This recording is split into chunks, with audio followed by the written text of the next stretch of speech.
Hey everybody, just going to take a quick break from the show to tell you a little bit about Shutterfly. If you're like us, you take a lot of pictures because you have a camera right in your hand all the time. How would you not take a lot of pictures? And we're taking all these pictures, more than we've ever taken in the history of the world. What are you going to do with them all? That's the thing. You used to get a solid picture, and then you'd look through them, and you could enjoy them. Now they're like back on your camera roll. You can't even find them. You don't want that. That's why the cool thing you need to do, and what I did, and I think it's pretty cool, is create a Shutterfly photo book. Oh. What I did, and you're going to enjoy this, Jimmy, because I haven't showed this to you yet, but took all of our pictures from being on tour this year. Oh. All live show pictures, us backstage, us on stage, doing all that stuff, and like some of the venues and things, and made a little photo book out of that. Also, they have free 24-hour designer service as well.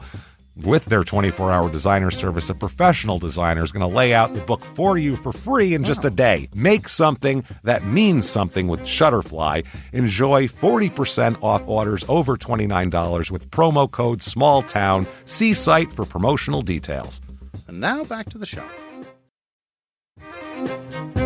Hey everybody, just going to take a quick break from the show to get you styled up with Stitch Fix. Shopping's hard. It's hard. With Stitch Fix, you get a stylist, though, who understands your style, your size, your budget, and they do all the shopping for you. Wow. This is excellent. Shopping, I'm telling you, shopping and figure out your style, it's overwhelming. Let somebody help you when it comes to getting dressed. We don't know what we're doing, so we let Stitch Fix help us out. A Stitch Fix stylist there. They know what works on us. We get the prices that make us look really good, and it feels good. You get some confidence boost walking around knowing that you're looking decent here. Oh, yeah. Yeah, we just give the stylist our sizes, style, budget preferences. We order boxes when we want, how we want, no subscription or any of that required. And they send called Just For Me pieces as well. Like, maybe you'd like this, and it's awesome. Outfit recommendations, styling tips. You keep what you love, you send back the rest. It's super easy. Yep. You can do it, and we are doing it because it's excellent. Personal styling for everyone. Get started today at stitchfix.com/STM. That's stitchfix.com/STM. Now back to the show. Did you know that parents rank financial literacy as the #1 most difficult life skill to teach? Meet Greenlight, the debit card and money app for families. With Greenlight, you can send money to kids quickly, set up chores, automate allowance, and keep an eye on your kids' spending with real-time notifications. Kids learn to earn, save, and spend wisely. And parents can rest easy knowing their kids are learning about money with guardrails in place. Try Greenlight risk-free today at greenlight.com/Wondery. Hey everybody, before we get started with the show, we want to suggest to you, maybe you want to see the show live. Live small town murders coming all over the country. That is gross, but it's happening. Absolutely, guys. Get out. LA on the 5th, then we go to San Diego, Sacramento, San Francisco, Portland, Seattle, Philly, Chicago, New York, and Nashville to close it out. There are some sold out shows. Portland is sold out. Seattle, first show is sold out. There's a second show there. Philadelphia, first show sold out. Second show at it, though. Chicago, New York, those are getting sold out very quickly. And we will not be adding as second shows because they're big venues. So get those tickets right now at shutupandgivememurder.com/live. Come see us at a live show, everybody. We promise it's so much fun. Can't wait to see you. Come out, tell us to shut up and give you murder. This week, in the mining town of Mineral Point, Wisconsin, 3 brutal murders were only foreshadowing for things to come. Welcome to Small Town Murder.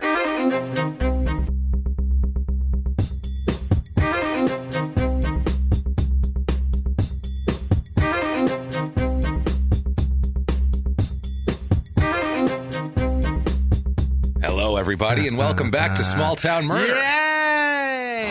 Yay, indeed. Yay, indeed. My name is James Pietragallo. I'm here with my co-host. I am Jimmy Whisman. Thank you, folks, so much for joining us today on another edition of Small Town Murder. Yeah. It is a crazy story. I will honestly say, unlike any other story we've done. This is a weird story this week. It's number 64, and you got some... It's weird. Got to wrap it up your sleeve, James? It's this is kind of what I've been saving for a little while, because it's a mind blower. You're just like, why? What is happening? Fantastic. So that's a little tip. tickle your ass with a feather. There you go. Things to come. Things to come. Tour coming up, as you heard at the top. Ah, thank God. Tour tonight in Los Angeles at the Pico Union Project. Get down there if you're hearing this in the morning, that sort of thing. Get your tickets now. It's in downtown LA. And if you leave, if you're listening in the morning and you leave right now, you'll get there with the traffic. Make it there tomorrow. You should get there by 7 p.m. So try that. Do that. Other dates on there. shutupandgivememurder.com. You can get everything on there. If you have not done it yet, please get on iTunes. And to everyone who has done it so far, thank you so much for your iTunes reviews. We say it often, but it's true. Yeah. It's iTunes has a funky algorithm. It's not our fault. No. The charts, the way they work, it's everything's all mixed together. And for some reason, these reviews weigh heavily. So that's why we ask for them. It's not for our ego. Really. That's Apple's eternal flame for Steve Jobs. It is. It's just keep reviewing. So if you could give us a review, that would be great. Give us 5 stars. It doesn't matter what you say because it's not for our egos. Honestly, tell us what your favorite brand of bottled water is, and we'll think that's terrific. Mine's Perrier. There you go. Do that. He's fancy, Jimmy. The fanciest. I just like the lime one. It's so good. It's so goddamn good. Also, thank you, everyone, for your Patreon contributions this week. We have a long list at the end of the show of our superhero people who have honestly made this show worthwhile this week. And that's because, as you'll hear, this episode is ad-free. Right. Not by our choice, by the fact that we're just nice guys. Yeah, no, we're not. We'd like to make fucking money off a goddamn thing that takes forever to put together and do that. Other podcast companies that might be listening, do you have this problem? If you had a highly ranked, look on your iTunes charts. We're on there. If you had a highly ranked podcast, could you sell ads on it? Top 50? Could you do it? Just go, I don't know, fuck it. No. It's funny because Crime and Sports has half the listeners loaded up with ads. Unbelievable. Interesting, right? Can't stop selling zero goddamn ads every week, even though we go, sell us ads. Our fucking hair is on fire. I got a mortgage. Exactly. So what I'm basically saying is thank you for your Patreon contributions because otherwise this is insanity. Otherwise, I don't have a mortgage and I have bad credit. You can do that. Make a donation at patreon.com/crimeinsports. And we're not saying that stuff to get extra money out of you or anything like that. We're just saying thank you, and that's how important it is to us. You're doing it. If you want to make a one-time donation, you can do that over at PayPal using our email address, crimeinsports@gmail.com. You can do that. And now it's time for the disclaimer. And the disclaimer's for a reason, too. And we had a couple of tweets this week that were kind of shitty, that people were offended by something that was a joke that actually wasn't even a joke, and they misunderstood something we said. It's silly. This is a comedy podcast, guys. The facts are real. The cases are real. Everything is real. That's all real. But we're going to make jokes. We're comedians. I'm sorry. We do not make jokes at the expense of the victims and the victim's family. We'd really honestly try not to. We're assholes, but we're not scumbags. That's how we operate here. But this disclaimer is to tell you there's jokes in here. Watch out. Be careful. Be careful. Don't walk down that hallway. A joke might come out. Murder, you're all fine with. Blood, gore, that's fine. Children raped, you're going to sit through that? God forbid a joke or somebody kills a dog. That's the end of the world. It's our fault for some reason. So anyway, whoever's left, thanks a lot. Strap in because we got a crazy-ass story. Let's get to it. Let's go on a trip, Jimmy. I can't wait. You ready to rock and roll? Let's do this. We're coming out of Kentucky. It was not great down there in Edgewood, Kentucky. We had problems there. But we're going up north this week, and it's getting warmer. But that's nice. That's going to be helpful, but it's still pretty chilly up there. We're going up to Wisconsin, guys. We're going to Wisconsin. It's still snowing there today. It's cold.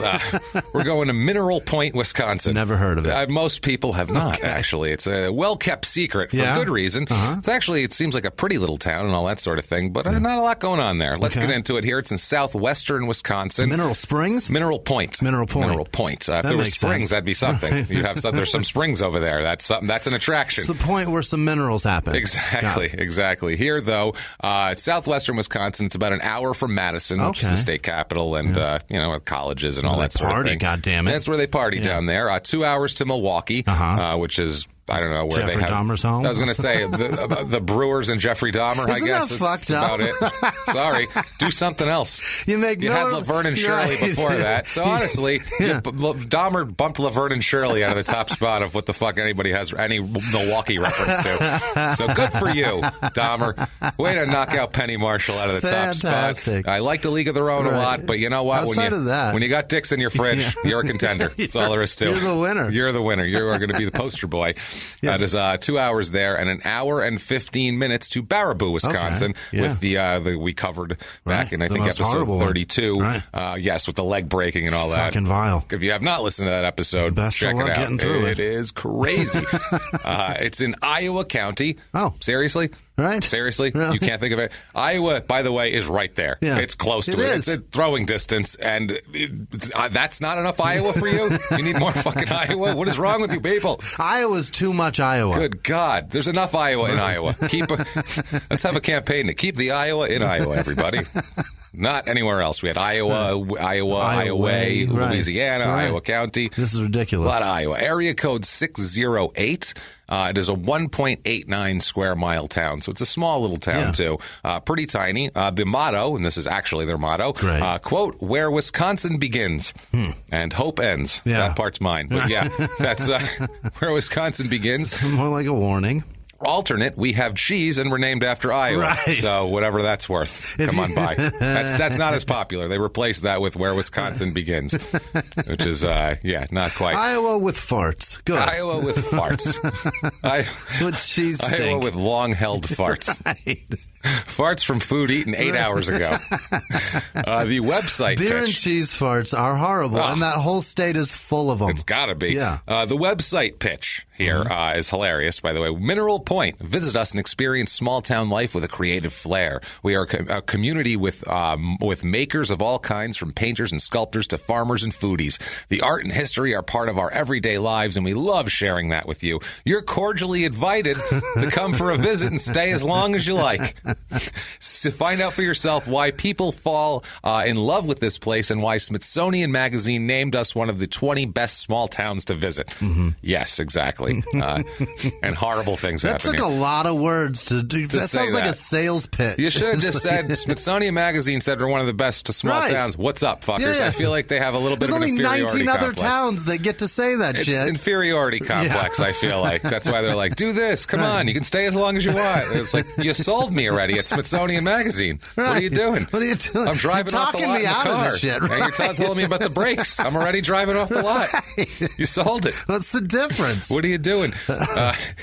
More pitching for it. They have quotes from people that say... Don't believe the Smithsonian? Listen to these people. Listen to these people. Testimonials. Who are not the Smithsonian. Quote, we are still in awe from our stay and are forever changed by this experience. Jesus Christ. Did they get raped there? Truly. Did they get gang raped? Forever changed? Holy shit. The only time I was forever changed in my life was when I was raped. That's when you're going to change, I would imagine, and other traumatic experiences.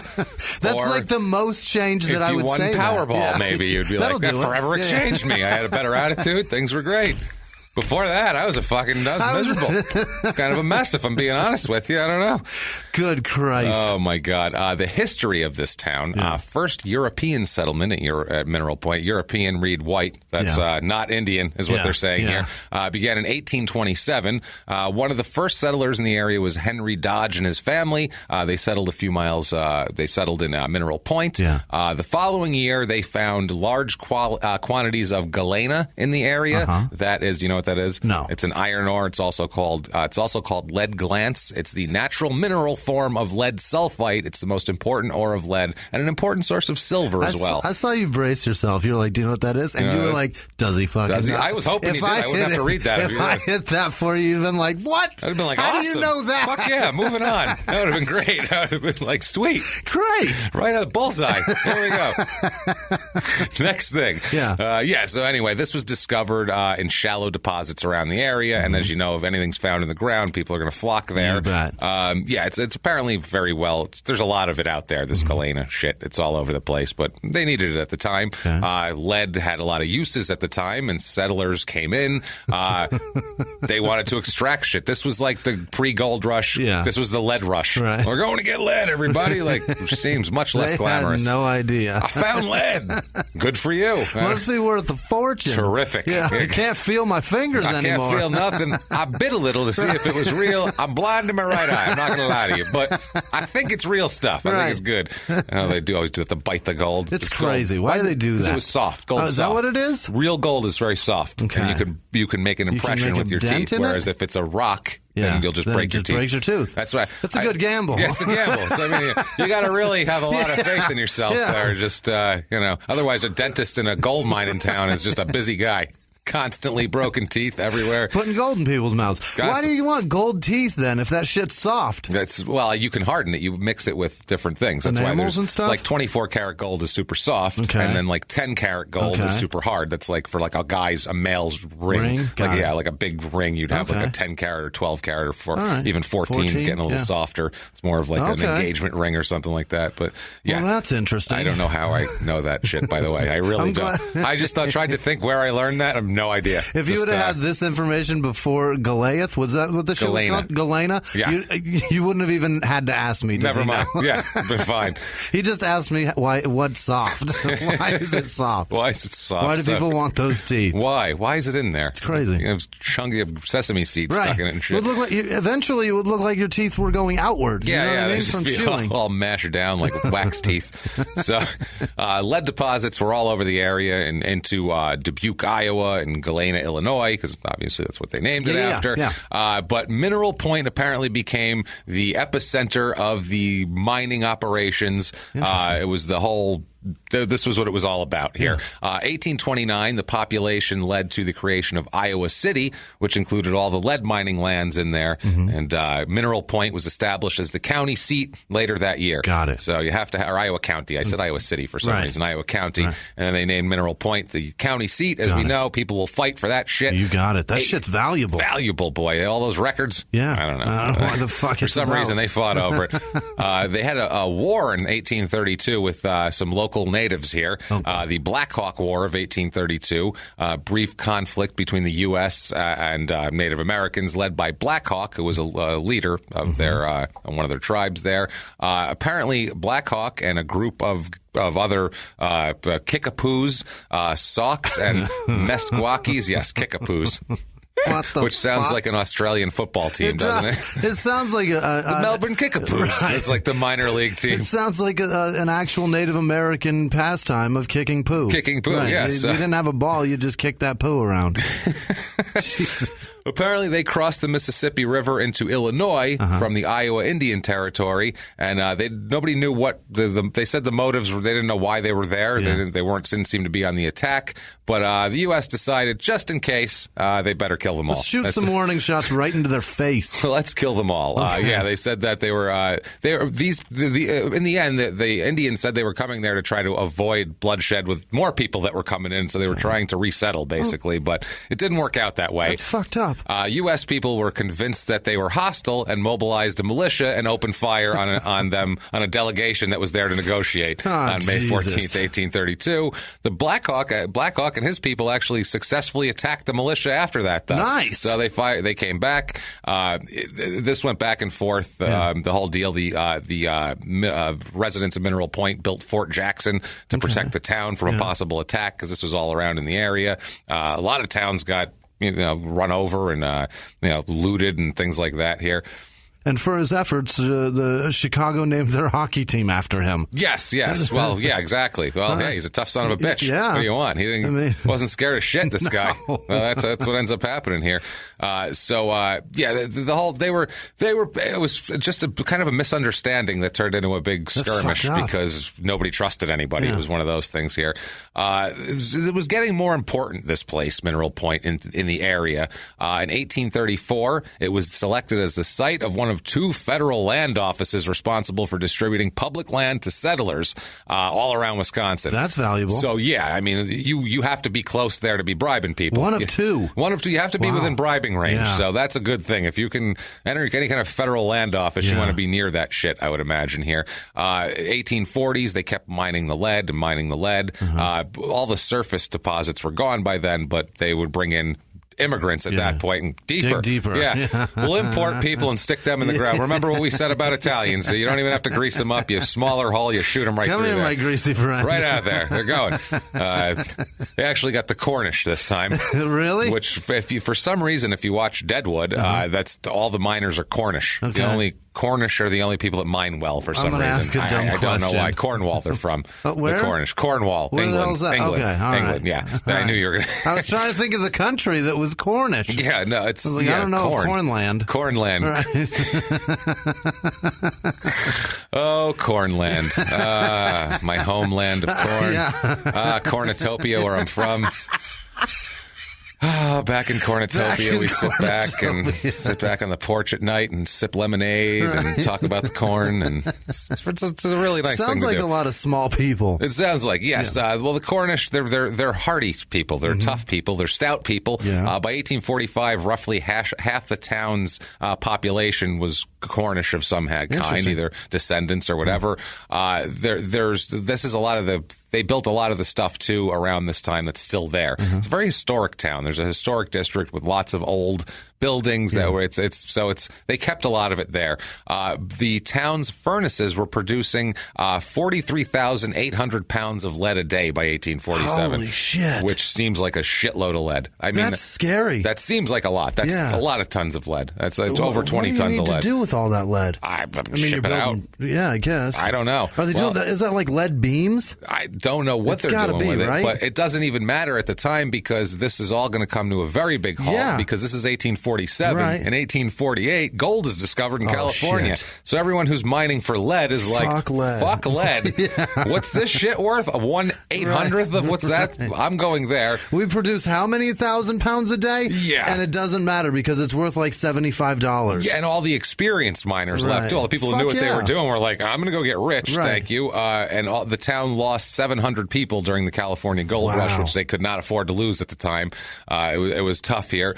There was epidemics here in 1849 and 50. There was an Asiatic cholera epidemic that broke out. What? And they lost 100 people were killed to that, which they again couldn't afford to lose. So everybody leaves to mine, and then there's a cholera plague. Asiatic, what the fuck? From Asia. Who the hell's going to Asia from Iowa? I don't know. Maybe or from Wisconsin. Maybe they're putting a railroad in. I suppose. There's a lot of Asians coming in at that time, and plus, I think maybe they just call it that because that's the origins. Probably. It's like now the Asian bird flu. You got it from a guy in Fort Lauderdale. It doesn't matter. Who wasn't Asian at all. It's still the Asian bird flu. It's still the even Asian. Though you got it from Tyrell. Exactly. Right. Exactly. So the lead industry continues into the 1860s, but nobody gives a shit anymore because there's gold and other things here. The lead mine went away, kind of declined. They put in zinc mines. They were looking for that. There's nothing else here. If we want people to live here, we better go into the ground and pull something the fuck out because otherwise no one's coming. Right. So they built a lot of it this time in the late 1800s. They built the stone cottages and the businesses that are still there. It's a lot of stone things. The City Hall was built in 1914, which has a library and an opera house there, too. All made out of stone? All made out of stone and crafted by the Cornish settlers. That's cool. There was no mine work anymore, so they were like, well, we'll build some shit then. That's they fine. resorted to fucking like 1600s masonry. Yeah. All made out of stone. There's a lot of stone buildings, stone bottoms, stone. Like a Disney cartoon. Yeah, it's just very, that's how they kind of built shit back then. I guess you're right. Even if you look at the old buildings in New York that they built in the 30s, they're all the big stone foundations and, there's other shit under the ground, obviously, so it doesn't crumble every time there's wind. Rebar. Shit like that. They go, those buildings in New York are like fucking teeth. They go deep. Yeah. They look like they're just a building and then they're just stories like under the ground. Underground. Otherwise, it'll just fall over into the ocean because it's not that. Right. That was like, never mind. It doesn't matter. It wasn't made to build buildings there in most of New York City. But anyway, for a tourist destination here, it's voted most beautiful town and best historic town by the Wonders of Wisconsin website in 2008. The entire city was listed on the National Register of Historic Places in 1971.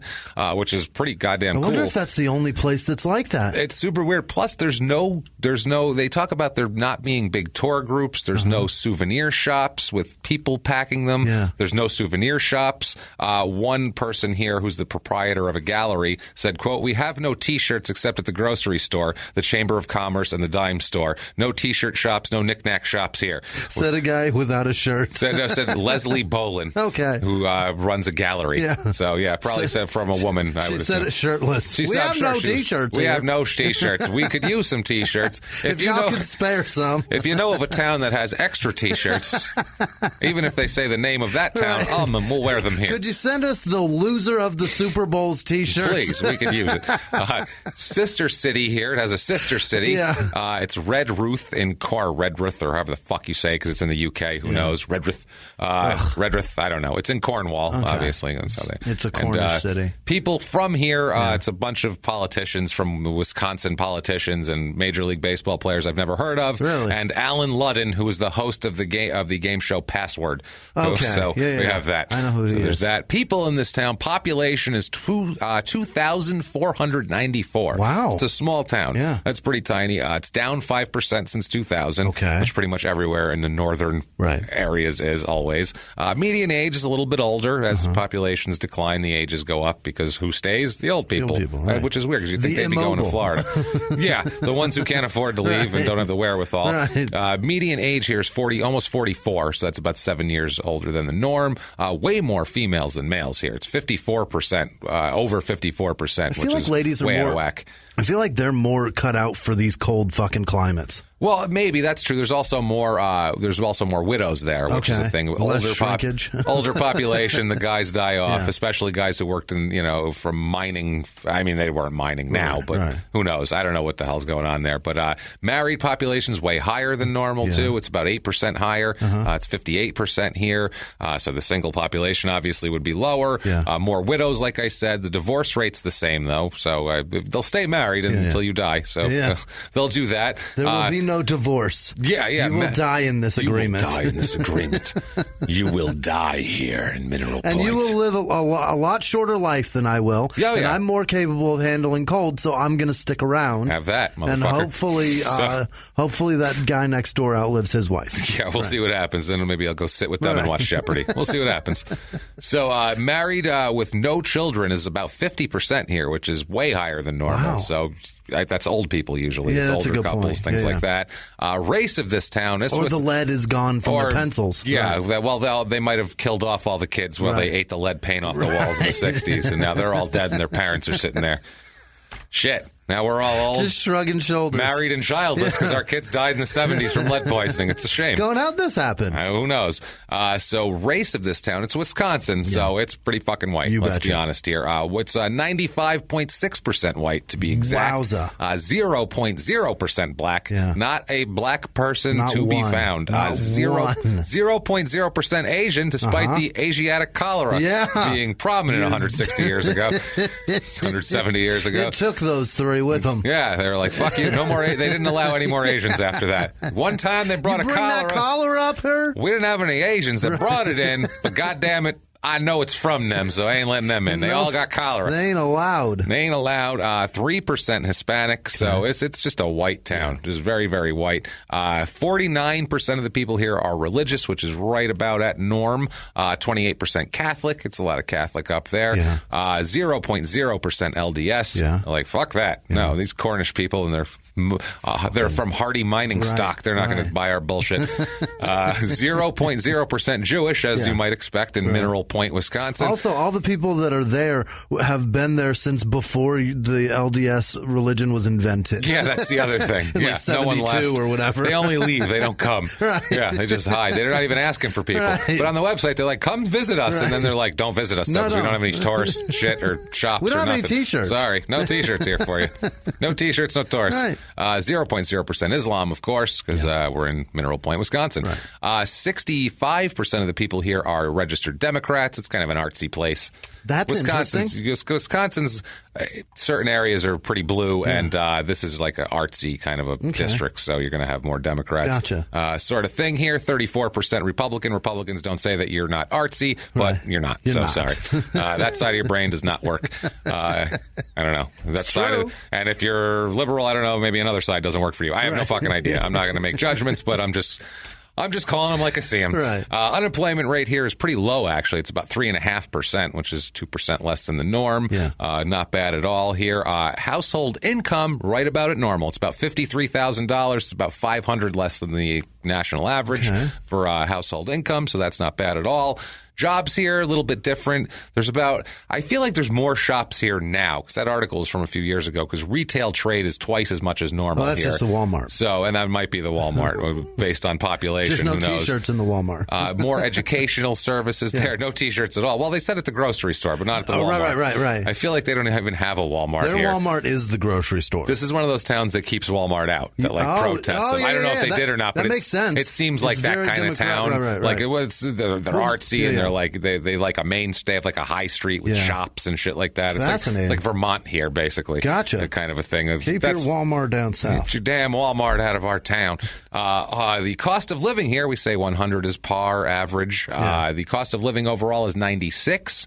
Everything's pretty close. Healthcare is high at 122. Interesting. Figure that's usually the old. Whenever there's elderly, more old. Always goes up. It goes up. Supply and demand, babe. That's it, man. Housing is 73, though. Okay. So not bad. It's pretty affordable to live here. Median home cost is $135,500. Not bad. Which is not bad. It's about $50,000 less than the average, so that's super not too affordable. shabby there. Oh yeah, there's a lot of houses too. It's about 55% of the houses are between $100,000 and $200,000. Okay, so it's very middle class when it comes to that.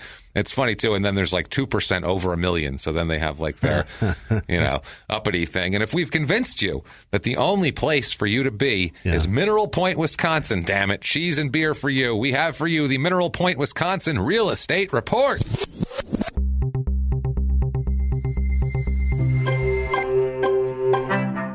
Your average 2-bedroom apartment here goes for about $700, which is about $350 under the average, so that's not bad under the national average. I found a 3-bedroom, 2-bath, 1,500 square foot absolute dump. Complete shithole. Looks like a place where a bunch of people were murdered and left there 20 years ago, and you'd have to go sweep their bones out to live there. I love those places. When I see those places driving on the freeway on the way to L.A. or wherever the fuck I'm going, I love looking at that house out in the middle of nowhere. That's a dilapidated piece of shit, and just imagining the atrocities that went on in that house. It's like untreated wood on the outside. It looks terrible. $65,000. There you go. You want to just for the property. 4-bedroom, 2-bath, 2,400 square foot house. Very nice, middle class, nice house. $179,000 for that. And I found a 4-bedroom, 4-bath, 5,200 square foot brick. Holy shit. Stretch out and relax kind of a place. $464,900. Deal. And a damn fine house. That's fantastic. It's worth it, except for the fact that you have to live in Wisconsin. Right. Things to do. Right. The city is home to an endpoint of the Cheese County Trail. The end. Which you can't make that up. Of course, it's called the Cheese County Trail. You're in Wisconsin, where every exit advertises 45 different places to get cheese as you're driving through the interstate there. It's horrible. But good cheese. Yeah, so stop and grab some. My sister Hackley loves to go through, because she has family back there on her husband's side, and she loves to go back to Wisconsin and then bring all kinds. It's fantastic cheese. It's good cheese. But it feels weird. I feel like a hacky fuck. I feel like a tourist eating it. That's what it is. The Cheese County Trail is a 47-mile multi-use rail trail in southwestern Wisconsin. It connects a bunch of cities. It's trails used for ATVs, bicycles, horses, snowmobiles, and hikers, it says. There's the Mineral Point Railroad Museum, which sounds boring as shit, and maybe kind of interesting, I don't know. And also they have Historic Preservation Weekend, May 3rd through 6th, home tours, preservation seminars, dinner, and old-time radio drama. That sounds great. So hit that up. I mean, that apart sounds from like that fun. Stupid radio drama. Yeah, that's going to be boring. I'd love to see all the house, because the whole fucking town is historic. It's historic. That's great. So it's just basically like, come see our town and all the history. Crime rate. But I don't want to sit on fucking Nana's front yard and listen to the radio. That I don't want to do from Wisconsin Public Radio. Sounds boring. Awful that's where accents. it's from. Oh, God, Jesus. They all look like that. Trying to do British accents, doing an old-time radio drama. Crime rate in this town. Property crime is slightly less than average, and violent crime crime is just under the average. They're both pretty close to on range, though, on point. It's a pretty basic, small, kind of nice, middle class, fairly safe, nice little town. A place where you wouldn't expect bad shit to happen. Right. Well, let's talk about some bad shit that happened. Unless you eat bad cheese. Unless you eat bad, then some bad shit's going to happen here. Shit. Let's talk about something. And some of this information, not a lot of it, because Good Crisis is from 20 different sources of all different things, but enough of the way this one guy put together a story was really, really concise, and I feel like I need to read his name, even though I'm not using everything from him. It's just still this guy named Bruce Vielmetti from the Journal Sentinel wrote a great piece on this that was just kind of a nice, concise overview to where I was like, okay, now I know where I'm going. Got it. And so I give this guy a lot of credit. He saved me some time. Fantastic. And reading 45 different sources and piecing it together. I kind of got the story and then went out and found the info I wanted and more info. 1968. We'll start with here. This isn't when the crimes take place. Isn't it brutal for you investigating these, the way that they write articles nowadays, where because the news cycle is so fucking right now, and they put out an article and then they put out another article with that same shit in it with one fucking paragraph that's new. Dude, I can't imagine reading 35 fucking news articles looking for that tiny ass and two you never know. sentences So that are added. So I have to keep reading them. Fucking nightmare. You never know, man. No, it goes the same thing with different appeals courts of the same thing. Some add different facts, and it's never mind. Jesus. Welcome to my goddamn hell. I can't imagine. Welcome to my hell, everybody. Fucking ads. We're about 30 right now. An ad be playing right in the beginning of the murder story about that. You hear shit playing? Nothing. You know what? We're going to take a break from the show right now. Tell you about nothing. To tell you about jack shit. That's what we're going to tell you about. Tell you about nothing. Jack shit. Good job, guys. Way to go. And now back to the show. If you can see...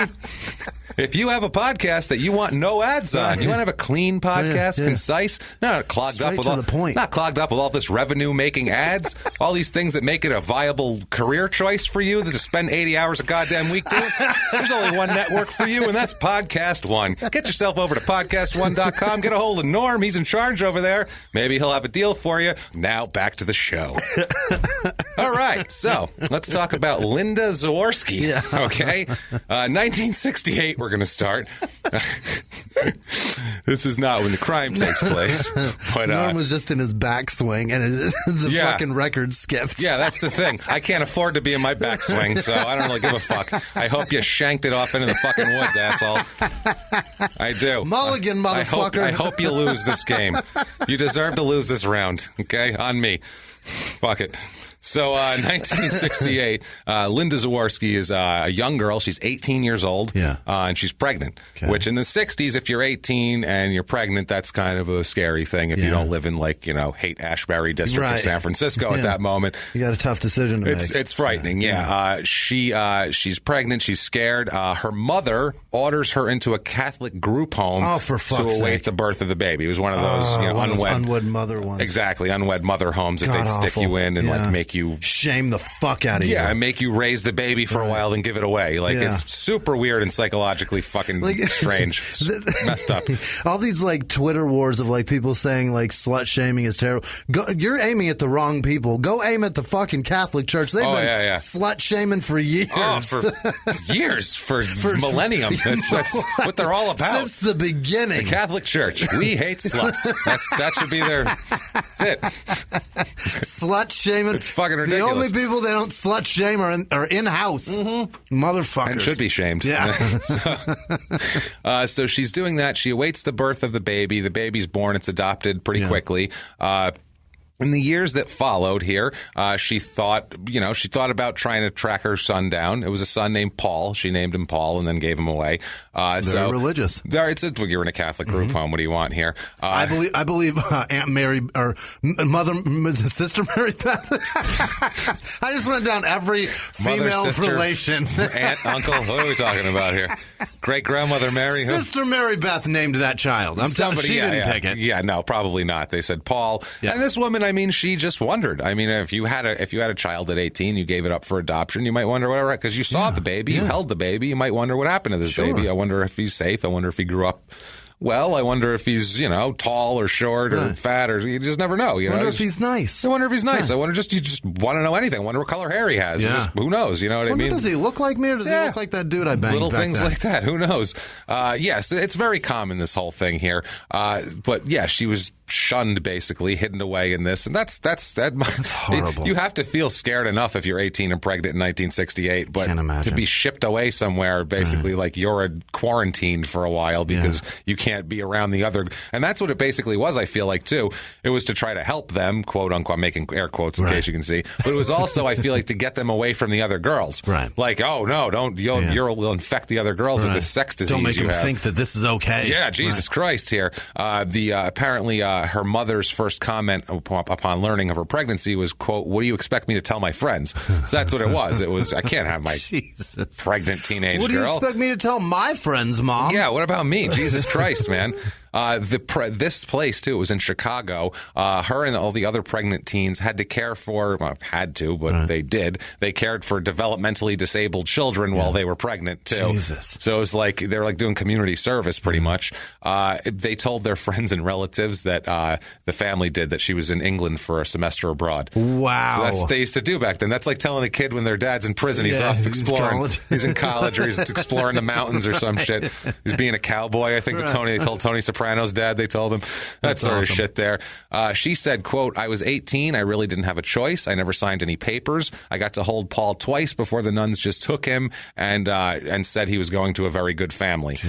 She was told by her family never to mention the child, to pretend like it never happened. The father of this was apparently from what she says, Zaworski said it was a date rape incident because it's the 60s, and that was kind of what people fucking insanity. They were just like, I feel like pre, I don't know, 2011, 73% of the sex was non-consensual. I feel like all of it was all non-consensual. Everyone's drugging everybody and date raping. What the fuck was going on? How was everybody okay with this? Seems like every week on Dateline there's a story about a 16-year-old boy who forced a pool cue up some girl. There's always that. Fucked up. Every song from the 60s is like cajoling and begging and trying to talk this girl into letting me just stick it in, and once I stick it in, I ain't taking it out. So you can change your mind all you want. It's fucking crazy. Like, I don't know what was going on in society, but things have gotten a little better. Not much, but a smidge. A drop better than this. Maybe social media is helping with that. I would say, making it less acceptable. You can't come home from a date like nowadays if you're like a teenage boy and be like, yeah, she was fighting it, but I got it. Like, you can't say that now. You can't. Your friends will be like, what? Your dad will call the cops, hopefully. Your friends will beat you up for that. Like, what are you, an asshole? What the fuck are you doing? But like back then, they'd be like, well, yeah, you got to get it. Once you get it in, that's, what are they going to do then? Just got to talk them into it. Remember that Meatloaf song? That's what happens. There was a song about I kissed him.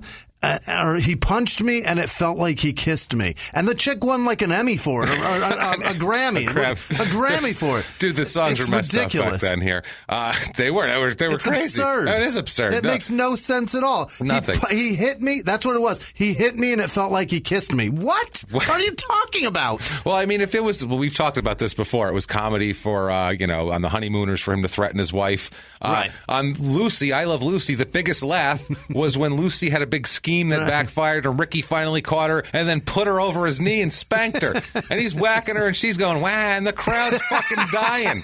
He's doing it in front of the neighbors. Fred and Ethel are standing right there going, hey, well, Lucy needs an ass kicking. Like, what the fuck is going on? It's crazy, man. Your scheme didn't pay off. It's time to pay the piper. It's wild. Yeah, I mean, we're guys and all that, and we're pretty guy-y guys too. But fairly like, bro-ish. We like sports. Guys out there who are like, these fucking chicks and all that. Think about this. This was not that long ago.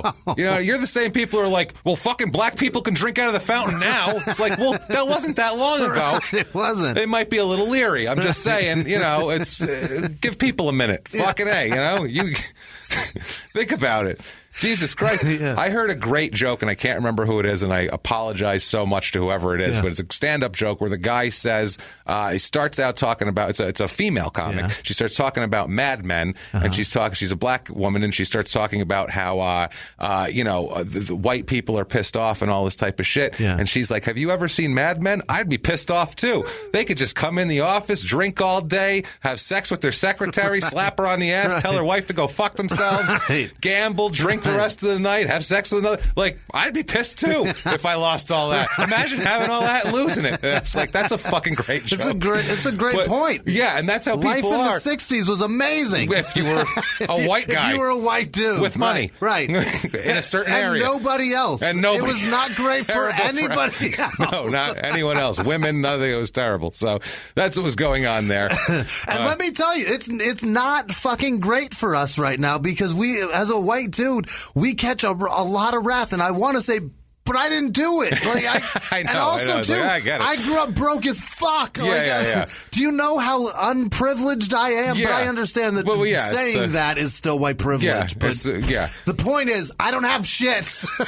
The point is, when we get pulled over when you're speeding on a trip, you're not worried about the cops are going to shoot you. You're like, I'll talk my way out of this. You're not like, stay fucking still, hands on your lap. That's, like, we got pulled over in Benson, I go, I'll get out of the car and I'll go talk to him. Yeah. He jumps out of the car and goes talking to these guys. I'm like, they hadn't even come up to the car try yet. that shit if you're black. Yeah, I'll be right back, James. Just relax. I don't know where I'm from. It wasn't, I was horrified by that. Like, they're going to kill him. Oh my God. And I'm like, oh no. Like, they're a couple. And then when I get out of the car and I come back, you go, what happened? And I go, it's just a warning. That's the privilege. I get it. Yeah. But the point is, other than that, I still don't fucking have anything. No, you have a dirt bike. I do have a dirt bike. I have a fucking badass. Perfect. So he gets adopted. And a mortgage on the dirt bike. He gets adopted. He gets adopted by a couple. It's a couple. The father's name is Hans Zimmer. He's from Germany. Oh boy. He immigrated from to the Chicago area as a young child. And he's lives in that area. He married a woman named Sally Sokol, who became Sally Zimmer later on. In 1968, they adopt a little boy named Peter. At the time, he was Paul, and now he's going to be Peter. Jesus. They rename him Peter after Hans's father. Oh, that's nice. So that's nice anyway. Keeping the biblical shit going. Let's keep doing that here. And 4 years later, they adopt another son. Jesus. So they couldn't have any children. Hans is a fucking hero. Yes, they adopt a couple of kids here. They raise them in Wakanda. I'm sure I'm saying that's it wrong. right. Wakanda. That's right. True. Illinois. Yeah. All right. They raise him there. It looks like that. That's so good. But things are he's having problems. Hans, I don't know why, but he was an airline mechanic, and he lost his job as an airline mechanic in March of '83. And I'm not sure why or what happened. If it was a downsizing, he fucked up. I'm not sure. I don't know when Pan Am Flight 103 was or whatever. I'm not positive about exactly what happened. Any flights go down in 1983? If anything in March of '83 went down, origin from the Midwest. Then we can wrap this case up. Flew out of Wakanda. Yeah. Oof. Wakanda International, is that one?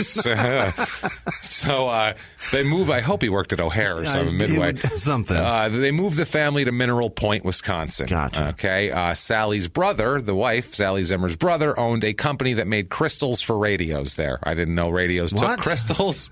Maybe they didn't. I have no idea what the fuck you do with a radio crystal, but I don't know much about electronics, so maybe I don't know. Helped with the tuning. Who knows? They probably still use them. I have no idea. No clue. Is that how radio works? You power it with crystals? I think so. It's possible. Maybe that's what makes it get stuff. And you got to find. There's only the specific just radio for show. Right. That's how you get that red light blinking. Yeah. That's bullshit. That's bullshit. It's all there's about so crystals. Many crystals. You ever take a radio apart? It's just, but there's not even any wires or cords or tubes or anything. It's just crystals falling. That's why meth heads take them apart. Wow, there's crystals in here. I'm going to smoke them. So they get a job. He gets a job at her brother's business, which is Sokol Crystals, Inc. Mm-hmm. They live in a farmhouse, which is a few miles outside of Mineral Point. Yeah. It's still considered Mineral Point, though. Peter Zimmer is the son. He's growing up here. Yeah. So he's about 14 at this time when they move to Mineral Point. He's not happy with the move at all. He's pissed off. I can imagine. Yeah, he does not want to move. Shit, it's historic. I don't want to be here. Yeah. Well, plus when I moved, I went to like 9 different schools, so I had I moved around a lot. Wow. And I went to tons of different schools. I went to 4 different elementary schools. Sounds fucking terrible. It was terrible. Yeah, why are you a comic? I don't know. You show up somewhere. What do you got? I guess I'll try to be funny because maybe then people will like me. I don't fucking know. Maybe that's why.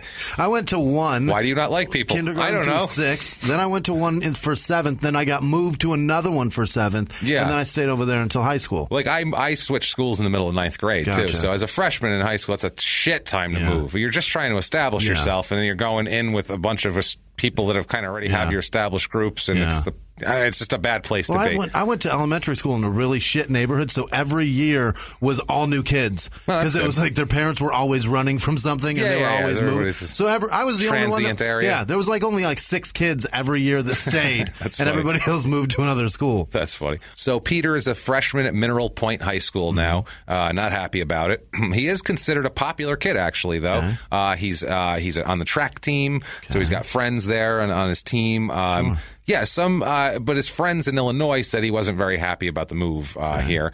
He did when they were kids. The family, the Zimmers here, he went to Germany a few different times. Awesome. To visit Hans's family. Yeah, my parents never took me to Europe. Fucking great. That's terrific. He said he never saw any resemblance between himself and his relatives, and he started to notice other things that made him wonder, why don't I look like these people? Am I even German? Yeah, why Hans Zimmer, I don't appear German, and they never told him he was adopted. They just pretended like both kids were his. They pretended like both kids were theirs.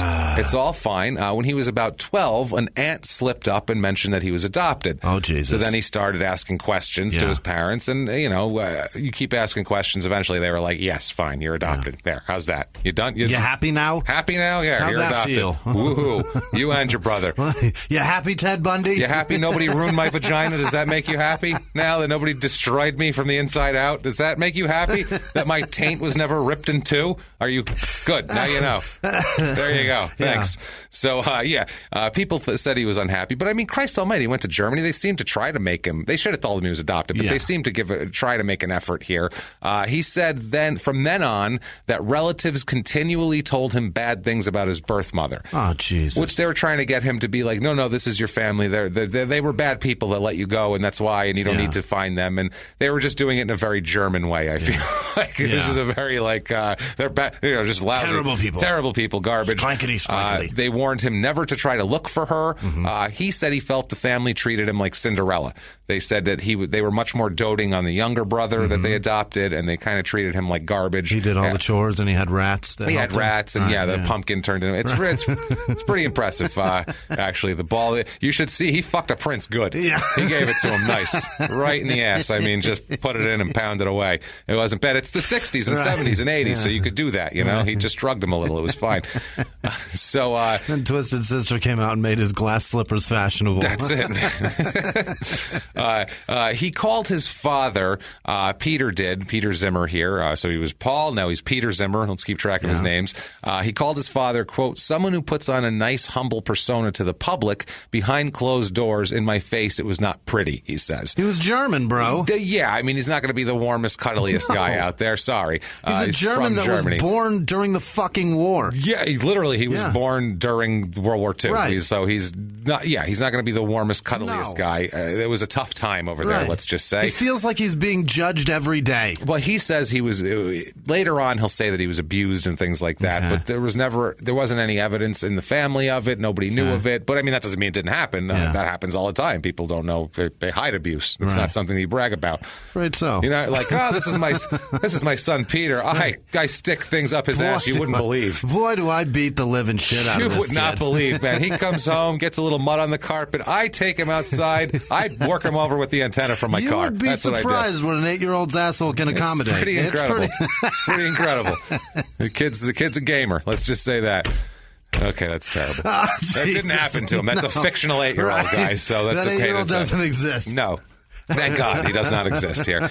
So May 1983, the family's been in Wisconsin for about 2 months. Okay, it's at this point that the Mineral Point High School guidance counselor, or not guidance counselor, one of the counselors, receives a call from from another counselor at his school in Illinois, at Peter Zimmer's school in Illinois, saying that this Peter Zimmer had told him that Zimmer was thinking about killing his whole family. Holy shit. So there's let me just tell you, just got a new kid there. You might want to have a chat with him because he's got some shit going on. And, don't think he's serious, but he's got problems. He's mad at his family. Right. Might want to talk to him, basically. Yeah. The counselor said that Peter had argued with his father about low grades, and his dad wanted him to get better grades and do better and be more German, basically, and more efficient.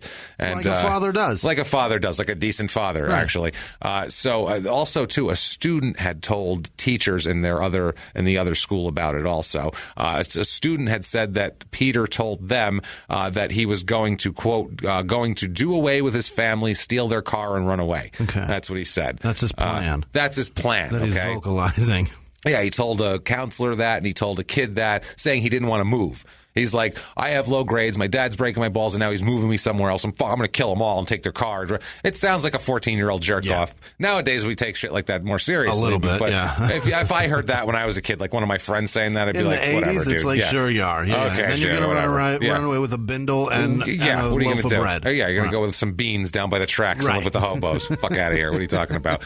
So, That's crazy that in the 80s, like that, kids thought a lot more in the 80s. You know, like the forethought was a lot more because you'd tell your friend that and your friend would be like, and then what, well, then what are you going to do, you idiot? Yeah, then what happens? And now kids say that and they're like, well, in their head now, it's like, I'll be famous for that minute, though. I can check myself on Twitter. Everybody will talk about it. Everybody will talk about that. Back then, I don't think that mattered. They wouldn't even have thought about that shit. You know what I mean? I don't know. Maybe they would have, but less anyway. I'm confident, though, if I would have said some shit like that, a friend of mine at least would have been like, and then what? Yeah. No, and you're then not. Where are you going to go? Well, you fucking pussy. Stupid. They would have made fun of you after that. Yeah. Fucking pussy or faggot was coming out next. That was coming out next. You're not doing shit. You're a pussy. You can go down the line from there. Depending on how many friends were there or how many names you were going to be called. That's it. So now let's skip ahead a little bit. Let's skip ahead a couple weeks. Let's skip ahead to May 24th of 1983. Okay. So this is 80s, 83. Yeah. What's happening in 83? Bad things. Nothing. Bad things. Everyone's got a bowl cut. Yeah. He's got to have a bowl cut. Ugh. You know he's got a bowl cut. One of those bad ones. Is Devo out yet? That moves when you... Stupid fucking red hats. Devo, and you had a lot of that shit. And horrible music. It was bad. Michael Jackson was big at that point. I think Madonna was just blowing up, or that was 84. Yeah. And she blew up, and Cyndi Lauper was getting pretty close big. To getting some really fucking awful music. Yeah, the 80s were bad. So anyway, we'll skip ahead a little bit. MTV was coming out soon, though. It came out in 81, I think. Was it? Yeah, 83. Saved everybody. It was cruising in 83. So, if you wanted to watch Van Halen jump 47,000 times in a row, you could do it there. Loder was killing it. Yes, he was. Did he die? I think he's dead now. I think he is dead, but I'm not sure. He may be our newest, who's the guy that we've killed twice? Bob Barker. We've killed Bob Barker. I think we've killed Kurt Loder many times, too. Pretty sure Kurt Loder's dead, though. Yeah, I think he's dead. Yeah. We'll call him dead. Whatever. Kurt Loder's dead. You don't like it? Fuck off. So... Peter is now 15 years old. He's, like we said, a freshman. We're going to skip ahead. He is taken into custody by police in Kansas City, Missouri, trying to use his father's credit card at a hotel. Not good. Okay? He's driving the family car. They look in the car. They find 6 handguns in the car. Oh, Jesus. So he's 15 years old, out of state, with a car that's not his, and a credit card that's not his, with 6 handguns. That's not good. And also an 18-year-old kid that he picked up as a hitchhiker along the way. What the hell? Okay, that's they find him there. They release the hitchhiker because he had nothing to do with the credit card or anything like that. So what ends up happening, the Kansas City police try calling because he tells the police that my dad, I'm on a trip and my dad gave me the credit card so I could use on the trip because he didn't have any money to give me, so he said I could use this. Mm-hmm. And it sounds far-fetched, but it's also possible. Yeah, plausible, you know what I mean? For sure. It's plausible. Yeah, his dad might have said they won't give you any hassle. Right. Just use my card. It's fine. So what they do is they call the family to verify. They want to call the dad and go, "Did you tell your son he could use this card?" At least they know whether they have criminal charges at that point, or if it's just some jerk-off kid they now have to transport back to fucking back to Wisconsin like an asshole.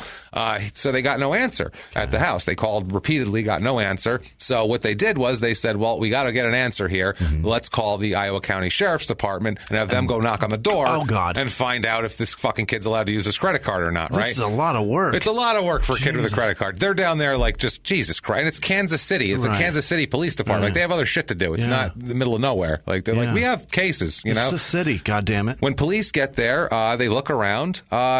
They're pretty quickly find some things awry. Number one, they find Hans Zimmer dead on the back porch of the house. Yeah. That's an issue. So they start looking around for the rest of the house. They find Kurt Loder very much alive. Very much alive, reporting live from the front yard. He is alive. He's 72. He's got a live interview with Twisted Sister, with Dee Snider of Twisted Sister. Don't worry about that. Pat Benatar's on later. It's fine. And he's much younger than all of them, yet somehow looks insanely older. Yeah, his face is all fucked up. He's a mess. His face is all fucked up. So anyway, they also find, in addition to Hans, they find Sally's body, the mother, the wife, Mother Zimmer. They find her in the tool shed in the backyard, much further on the property, and so they search farther and they find the younger brother. God damn it! They find the 10-year-old son also upstairs in his own bedroom, also dead. Okay. They find everybody. I'll get into the details, but it's a horrible scene. Boy. Horrible scene. Iowa County Deputy, a guy named John Freilich, said, quote, "I've seen some horror movies, but I've never been in one before this." So he said it was horrible.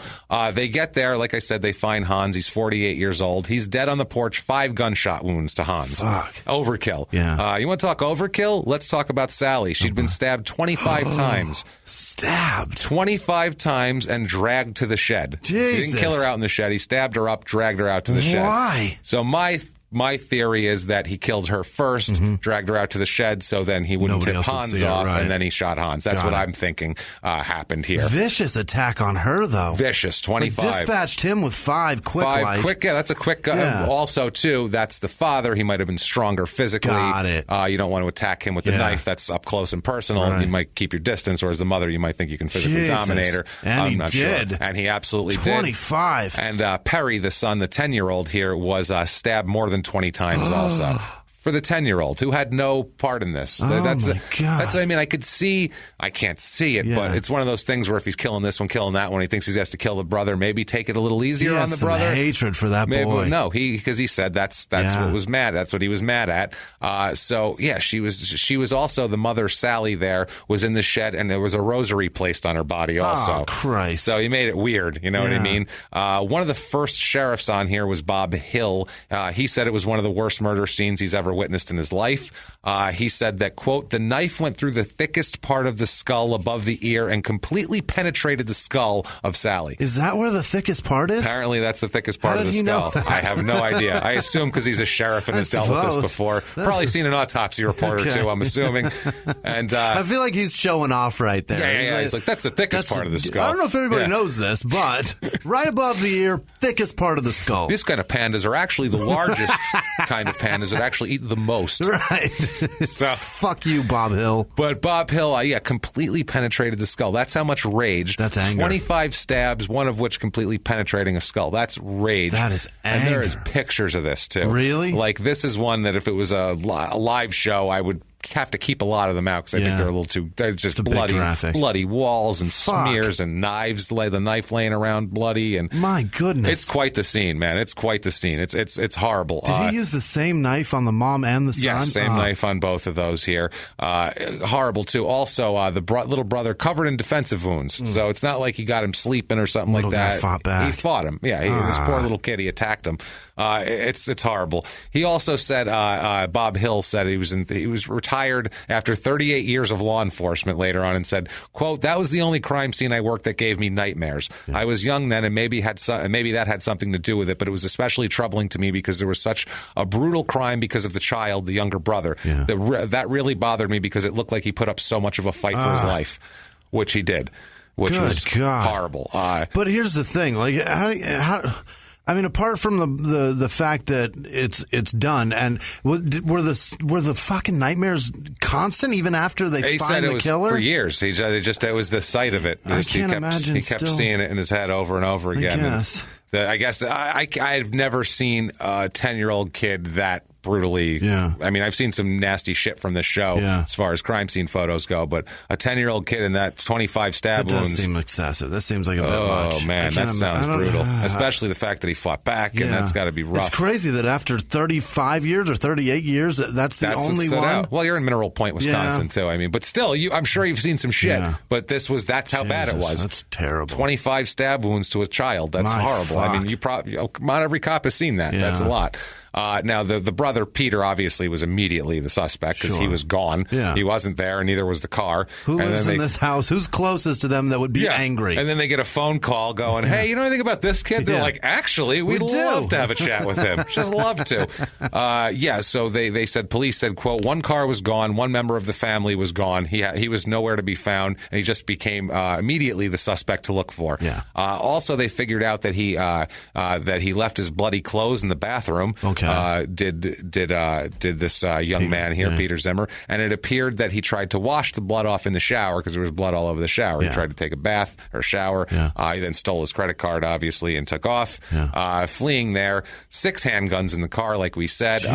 They did autopsies at the University Hospital and clinics in Madison. The reaction from these people, the counselor that talked to him in Illinois was freaked out, obviously. Raised the red flag? Yeah, well, I mean, he did the right thing. He did all he could do. He contacted every authority he could about it, but it wasn't a big deal back then. They just went, it's a kid running off the mouth. He said, quote, his dad was laying down the law to get performance out of him, which sounds terrible, by the way. But it was not to the extent that you would have expected something like this to happen. He was a nice kid going through a period of adolescence where they were not getting along, which is normal. Yeah. You just don't normally butcher your whole family over it. That's the Eventually, thing. you start disliking your parents. That's just how it goes. That's it. I mean, especially sons and dads in teenage years, they clash sometimes. I'm already butting heads with mine. He's 9. That's what I mean. Yeah. The Iowa County Sheriff here, one of them said, quote, the neighbors said they were all good people, which is, I guess so. Another county sheriff. I'm terrified of my fucking son. Oh, you should be. God damn it. Be terrified of him. Watch out. Lock your doors. Quote, it's an interesting case and probably one of the most heinous cases that we've had here in Iowa County. It sent some shivers through people in this and throughout the entire county. Okay. Obviously. Right away, he's down there in Kansas and Missouri. They seek to extradite him, clearly. They did a preliminary hearing, and they end up getting him back to Wisconsin, where he will eventually plead no contest to the murders. Okay. Now, this is where we have to slow it down a drop here. He's 15 years old. The laws are much different in 1983. That's bananas. He pleads no contest to the murders, and it's not guilty. He's not judged guilty at this point. He's judged, quote, delinquent because he is a youth. And this is a completely different thing. Holy shit! So they changed the laws after this. After him. They changed the laws literally because of him. Yeah. But that's the thing that's going on back then. So there's not a lot under the law they can do with him. Even they can't even call him guilty. He's delinquent, bananas. Like he flushed an M80 down the toilet bowl at school rather than butchering his entire family. Like crybaby. That's what I mean. He's a delinquent. He was kept at the Ethan Allen School. The Ethan Allen School, isn't that a furniture place? I think so. Yeah. Well, they also sell a couch or delinquent children. Straighten out a fucking murderer. Apparently, here they keep him at the Ethan Allen School. It was wonderfully appropriated, though. It was beautiful in there. The furniture, gorgeous. Corduroy couches, gorgeous. Everywhere. It was wonderful in there. You never saw anything like it before. Very tastefully decorated. The lamps, the lighting was good. The countertops, very nice in there. He's charged as a juvenile. Pleading no contest means he can only be held. The state paid through the nose for all that shit. You had to. Ethan Allen doesn't come cheap. He's not going to design your juvenile facility for nothing. He's got needs, Ethan Allen. He's got goddamn needs. He's got to pay for primetime advertising. He's got a mortgage. Right. You never know. Maybe he's got a podcast that nobody's selling fucking ads on. Maybe that's his problem. So he has to goddamn outfit children's prisons with fucking furniture, which might be what I'm just start doing next week. I don't know. That might be my next fucking job. In addition to all this shit, maybe I'll fucking design children's furniture. James is about to be very knowledgeable when it comes to sofas and recliners. You bet your ass. I will give you a Davenport like nobody's business. I don't even know what a Davenport is. I just heard. Fucking everything. Ridiculous here. So this no contest plea means that he can only be held till he's 19. As soon as he turns 19, they have to let him go. This is crazy. Jesus. He is going to do basically a year per murder. Wow. Which is bat. I'm blown away. Bat shit. That could happen. That did happen. It a lot. did happen. Let's talk about it happening. I'm fucking shocked. You have to be. This is crazy time. This is stupid. It's insane. So he's there. There's You could rape a girl on a first date and you could slaughter your family. Fine. Most you're doing is 3.5. Yeah, if you were a 15-year-old white kid, you could do anything. You could go around date raping people, killing your parents, and by 19, clean slate. Sealed records. Man. Have a good one. And if you're Emmett Till, you don't even whistle. You get it made. You're done. A story made up, and they beat you until you're dead. Yeah, you're done. It happens. Fucking incredible. Hey, to be a white kid in Wisconsin must be great. Anyway, he gets. There's court reviews every year, and the press follows up on them, and they find out that he refused clinical counseling and therapy while he's in this facility. Refused it because he didn't have to take it because they have to let him out. He's getting out in 3.5. By the time it's not a matter of if you come before the board with the appropriate credentials, it's just we'll let you when out. I turn 19, eventually that shit happens. Eat dicks, people. He just gave the old jerk off sign. Pow. Put one in the air. Yep. Pow. You saw it. Exactly. Take that, bitches. Threw some splooge on the Ethan Allen and walked out. Walk the fuck out. So you're going to need to replace that love seat. So that ottoman's spoiled. Yeah. So after this case, though, the state lawmakers closed this whole thing quickly, this loophole on this whole deal here. But they did say that he read voraciously and carried on correspondence with the teens that he knew in Illinois and Wisconsin, like school friends. Why are those kids writing to him? I have no idea. I mean, maybe he's just writing. It's fascination. It's got to be. And if they knew him and liked him, they would just be like, I don't know what happened. Happened, dude. I don't know. Who knows? Dear Peter or Paul, what the fuck happened? What is your fucking deal? Signed Peter, Paul, Zimmer. Wisconsin friend. Signed Wisconsin fucking friend. Tell me what happened. I want to hear something even worse about this whole thing here. Because he was never found guilty, here's a loophole in the law. He was only found delinquent, not guilty of killing them. Guess who's the sole heir to the Zimmer estate? No, he gets everything. He's able to claim the Zimmer's estate as their sole heir. Holy They dog also shit. closed that loophole after this case. He tightened up the laws in Wisconsin. This is so stupid. This is it gets so much worse, man. Oh my God. His uncles ended up fighting the payout, and they ended up reaching a settlement with him where he ends up getting about $150,000 in the end. He does this whole deal. 3.5 years and gets $150,000. Yep, out of this. He gets paid to do it. My Christ. He gets to keep a couple of custodial bank accounts his parents started for him, and a new trust was set up for his education and support. He's going to get rent, tuition, and about $100 a month for 4 years unless he violates the agreement by returning to Wisconsin, Illinois, or Arizona where the victim's relatives live. Okay. So he's getting paid. He gets he's 19. He gets put out on the street with a free ride. He gets to move to another town. With room and board and plenty school of money to covered. Do it. Room, board, school, everything's fine, covered. Unbelievable. But at 19, feeling that fucking carefree. Oh, man. And all that money, it's gone in a second. Well, I mean, he only gets $100 a month in living expenses. But he's also got $150,000. Well, no, that's all together what he ends up getting out of the whole thing. But still, if I was 19 and had my room and board and school paid for and $100, I'd be fucking thrilled. I go get a job one day a week somewhere and be fine at 19. Old Hans bark at me anymore. Everything's fine. You killed everybody. If you're into that, that's what he can relive those memories over and over again. This is intense. Outrage. There was a lot of outrage in the state over this here. Now the law allows juveniles as young as 14 to be charged as adults in certain homicides, like multiple homicides and things like that. Even when they're not black. Even when they're not black. Absolutely. It's true. And also it prevents anyone guilty of homicide from collecting inheritance or other benefits, including if they're found delinquent and not guilty. Good work, Wisconsin. During his time at Ethan Allen, he said he had nightmares about the killings. He would wake up screaming and crying. It's so hard to take that shit serious now. Oh, come on. Ethan Allen, during his time at Ethan Allen, he was the top salesman. No. He sold some chaise lounges, and then he wrote in his diary and he had nightmares. It's crazy. Okay, go. He said he had nightmares, would always wake up screaming and crying. He apparently struck up a friendship with a 19-year-old counseling volunteer named Belinda. Oh, boy. So Belinda, a nice young lady for him. And it's just the dream guy here. Yeah. Dream guy, obviously. You know, he's murdered his whole family. At least you know where he's been the last couple of years. Maybe that's what it is over there. There's no hiding that shit from her.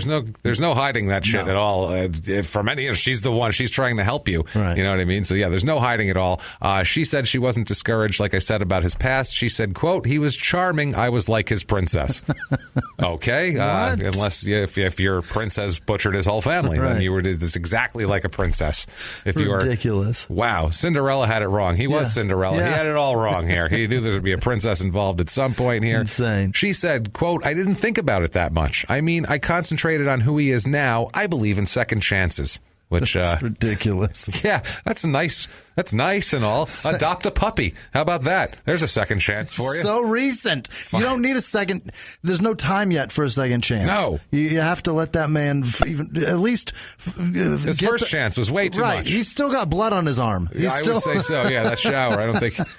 So as soon as he's released when he's 19, they start dating. Yeah. Together, him and Belinda, and they have a baby together. Oh my Christ! Would you look at that? They have a daughter named Nicole. Yeah. Who grows up not knowing a thing about the fact that her father, murdered his whole family in a horrible, horrific way. You don't want to tell that to your daughter, do you? No.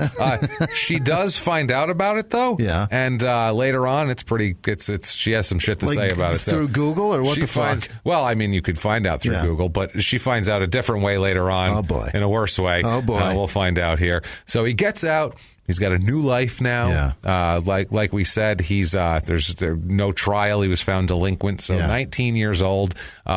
He never expressed remorse. He never explained his crimes. What? He basically sat there and went, do what you will. Yeah. I know you can only hold me till I'm 19, so fuck it. I don't care. I'm not doing counseling. Yeah. I'm not going to tell you I did it. I'm not going to tell you why I did it. I'm not going to say I'm sorry. I'm going to fuck my counselor. He dicks, yeah. Which is a pretty ballsy stance for a 15-year-old. Truly. To be like, that's like a gangster shit. That's unbelievable. That's like you get like a mob guy in there and he's like, I ain't telling you nothing. Yeah. Fuck you. Yeah, it's like Joe Pesci fucking in Goodfellas explaining his whole, oh, what do you mean? What am I going to tell you? Nothing. That's what I'm going to tell you. What I got Bing, for you? bang, boom. Bing, bow, boom. Next thing you know. Well, you saw the paper, Anthony. My head was out like this. So anyway, I don't know why. Then I woke up and I was like, what are you doing here? Did I tell you to go fuck your mother? I wake up in the weeds out in Sea Caucus. Then I tell you to go fuck your mother. I love that. That's a funny story. That's terrific, man. So these guys here, so he's out and about. We said he's got money. He's got his shit paid for. And by the way, Tupac, you don't not give a fuck. This kid does not give a fuck. This is like a new gangster level of gangster. Yeah. This is insane. He gets, man, that's absolutely. He's got money in his pocket. He does not give a fuck. 19 years old. Guess what else he has? Oh, boy. New name. Okay. Really? Oh, yeah. You're not going to call him Peter Zimmer anymore. Oh, boy. He needs a new start and a fresh name. Otherwise, people might know he's a fucking monster. Right. So he goes by Jovan Anton Collier, which sounds like a black guy. That does absolutely not sound like a white kid from Wisconsin. Jovan Anton Collier. Yeah. If I told you that Jovan Anton Collier is looking for you, you'd be like, who the fuck? That's a problem. That sounds like a problem. For sure. Yeah, that sounds like it's going to be an issue. This guy, same shit. So he's Jovan. He goes by Joe. Yeah. So he goes by Joe Collier is his new name here.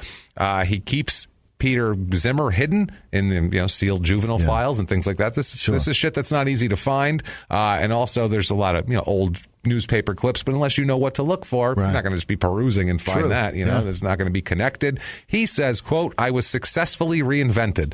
Well, good for you. Yeah. If anyone deserves a fresh start in life, it's you, sir. Anyone at all deserves a fresh start. Belinda got him that second chance. Oh, Belinda gave him something. She gave him something and a daughter. Yeah. He spends his first few weeks of freedom, gets out, immediately buys a ticket down to Florida to go hang out on the beach for a while. He spends his first few weeks on the beach in Fort Lauderdale meeting girls. Oh, my That's God. what he does right away. He does not give a fuck. He said, quote, I had to re-socialize. Yeah, of course. You did. What about Belinda? You've got Belinda, bro. A year after he gets out, he ends up with the daughter from Belinda, the daughter Nicole. He later tells people that he got a minister's daughter pregnant while at Ethan Allen, which is possible, but the girl, I guess, would have been conceived soon after Collier left the facility. So it's like, he didn't get her pregnant while he was there, but he got her pregnant when he got out pretty quickly, and it was a minister's daughter. So that's nice. I'm sure he was very proud, very happy. If he could, he would have sent her to a home like this poor kid's mother. I'm sure here. So now a couple of years later, he goes through some time. That was 87. He gets out. He's attending college in St. Louis. He served served in the Air National Guard for 8 months in 1990. What? Have a gun. Until they found out what his real name is? No, he just have a gun. How's that? What the? How did they let him in? Yeah, I have no idea how they let him in here. But yeah, he was in there for 8 months. He was at the Lambert St. Louis International Airport, according to the archives here.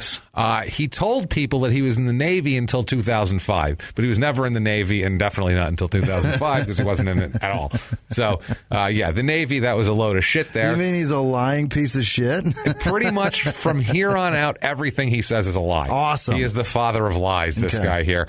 So he says he said he was married in a Jewish wedding at that point in 1993. That lasted less than a year. The official divorce came in 95. The wife, the wife here won a default judgment from his first marriage. He meets his next wife, Leah, or Lee, I'm not sure, at a company picnic when they both worked at a newspaper printing plant. Classy. Absolutely. They hit it off fast. Yeah. They get married in 1994. Jesus. They move to her home state of Indiana. Ugh. Oh, on the fast track. Jesus. Living in Indiana. They have a son together. My Christ. Child number 3. Yeah, he starts out two. He's got 2 kids. What about the girl from the prison? That's Nicole. Oh, okay. Nicole. All right, got you. That's Belinda the minister. Nicole. Yeah, that's the minister. Okay. Belinda is the minister's daughter. Okay. So now he's got 2 kids. He's got a son, a daughter. Okay. They live in. He hasn't seen the daughter, obviously, because of that. They live in Indiana, which the whole thing it doesn't go well too. He starts up a couple of construction companies, and one of them wound up in bankruptcy. And also his wife here, Leah, had a personal training business that also failed. Of course. So, like they always do. It's not going, it's not going well. Right. Is the basic this thing is here. A bad thing. They moved to Indiana, had a kid, and everybody loses their jobs. Right. So not ideal what you're going for here. But honestly, for a guy that butchered his family like 5 years ago. Pretty solid. Pretty fucking solid. That's not a bad. He's doing pretty goddamn well for himself at this point here. There's a guy named Nick Chokos or Chochos. Yeah. Chuchos. I don't know how the hell you want to say this. Chachos. He knew Collier and Leah in Indiana for about 10 years. This guy says Nick said he hired Joe as a subcontractor a few times. They also hung out socially. He kind of knew him. Yeah. Said he seemed like a decent guy. Didn't know anything about his past. He just told him. Knew nothing. Nope, he just said he moved here from over there. Here's his wife and kid, and that's it. You know what I mean? What are you going to... I don't know. Are you going to question him? Well, what are you going to... You can't just go to everybody. So, where are you from? That's cool. Did you kill your whole family? Like, you don't... everybody you meet, do you ask them that? No, it's when you're 15, very rare. You kill your whole family? Would you, inherit their trust and get out of that? I almost never ask them. But it's rare that I do. And I should start, honestly. And honestly, ladies out there, after this story, you'll start asking people that. I have a lot more questions. You're going to start asking more questions. And men, too, for that matter. But mostly ladies, because that's what the story's about here. So anyway, like I said, they had a son. Second wife didn't know about his past with the murder at first, but she found out later and agreed to stay with him anyway. Oh my God! So she's down for some shit. That's you find out after, and you're like, sure, I'll stick around. But you're financially strapped into some Indiana trailer with a young son and this your guy. Personal trainer business just shit the bed. Yeah, that's not the point to get to get morally high to get all morally high and mighty on somebody at that point. It's like, that's great. Right. Get a job now and help me pay for this fucking kid and the mortgage because I have a mortgage. Right. So he admits that he never really. He never volunteered the truth ever to anybody. It was never like, oh, let me tell you about how I grew up, that sort of thing. He said, quote, that would pretty much be an automatic deal breaker, don't you think? Yeah. Well, people might have the right to know that kind of shit and decide whether that's a deal breaker or not. Belinda, it wasn't a deal breaker to her. According to friends, he said he was orphaned when his parents were killed in a car accident by a drunk driver. Wow. Which he put out the most sympathetic story about my parents were coming home. I mean, and a drunk driver killed him. It sounds it's Christmas evening. Happens all the time. You'd hear that and go, "Oh, that's terrible! I'm Holy so shit, sorry, you man." poor guy!" Right. This guy probably at some point in time got sympathy sex for sure for killing his parents.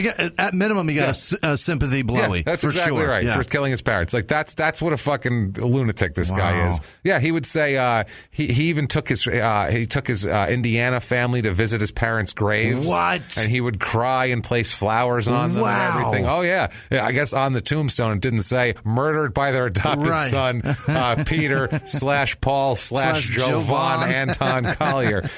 Jesus Christ. Here. This is nuts. Yeah, so the second marriage is starting to fall apart in Indiana, as you might imagine, and he starts.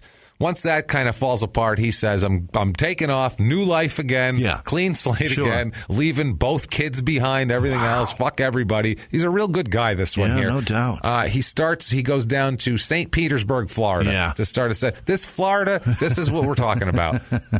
He's like, where can I go where no one will care? Florida. Right. I'll be the least asshole there. I'll be the least dangerous person in Florida. Absolutely.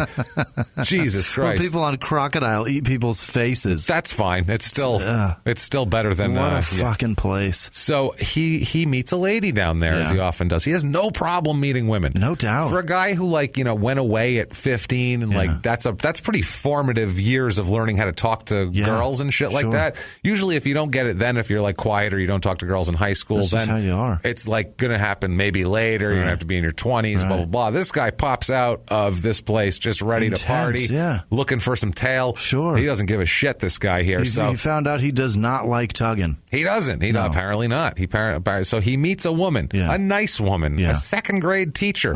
He meets named Candy Williams. He meets her on a beach in St. Petersburg in late 2005. Where she was combing for pennies. I think she was. Yeah, she was totally doing the type of. But you know what though? I can't believe. I'm telling you right now, I've seen pictures. Yeah. These women are beautiful. What the fuck? I mean, I'm not judging whatever, but they're women that have options. Yeah. They're not like... They're not beholden to a murderer. He didn't find some like woman with like an affliction or something. She felt bad about herself and blah, blah, blah. He didn't find those women. He found confident women that were decent, pretty women that had things going for them that would have whatever, and he somehow tapped into something. I don't understand. And then destroyed it. They start a romance up pretty much immediately. Right from the beach. She says, quote, he was instantly likable. He just knew what to say. He was slick and charming. Yeah. So, I mean, that's who he is. I can't like believe. A murderer. Like a murderer. Well, that would be like a Ted Bundy murderer, not somebody who just blitzes his family with a fucking 25 stab wounds and gunshots and everything else here. You know what? Maybe he could have talked to his dad if he's so slick with the tongue. Talk to your dad a little bit about the grades. Make some shit up. Buy yourself some time. Bebop and scat around a little bit. Bargain and stay in the house. Christ almighty. Jesus. So she said that they had a lot in common. Candy says they had a lot in common. They both recently moved to St. Petersburg. They're both trying to build a new life. She says, I was looking for someone to share my life with. I was just missing a significant other that I really wanted. So she's out there looking for someone, which is never a good idea. Never a good idea. Don't look. Don't look. You'll find them when you don't. She said that they bonded over having dealt with loss in their lives. She said, quote, I've been through a lot of tough times, lots of deaths in my family. Fuck. That first day at the beach, he told me his parents had been killed in a tragic car accident by drunk drivers. He had always felt like he was missing something, and so did she. Drunk drivers, plural. Yeah, there was multiple. They hit him from both sides. It was a coordinated attack. It was amazing. Yeah, it was incredible. Never seen it before. Attack. Two drunks. They're like, you get him from the right, and I'll get him from the left. When he pulls up at the light, we're going to do it. The other left. Ah, fuck. Wrong card, Jesus. So they're doing this. So he's using her pain to, this is what con artists and horrible people do. They use your pain to get closer to you. Like this is what sick people do. So within 3 months, he moved in with her. She is in trouble. 3 months, and they planned to get married. Oh, boy. He said he was divorced and had a son in Indiana. 3 months, and she's ready to marry. She's ready to marry him. They're moving it. Well, she's looking for someone, and he's someone that they share the same tragedy. Yep. And that's the thing. It's that thing of like he tapped into whatever that darkness is of hers that she has. And sure. and he somehow got inside of her head. What a predator. He's an absolute predator. Absolutely here. He said he was divorced. He had a son in Indiana and flew there several times to visit him.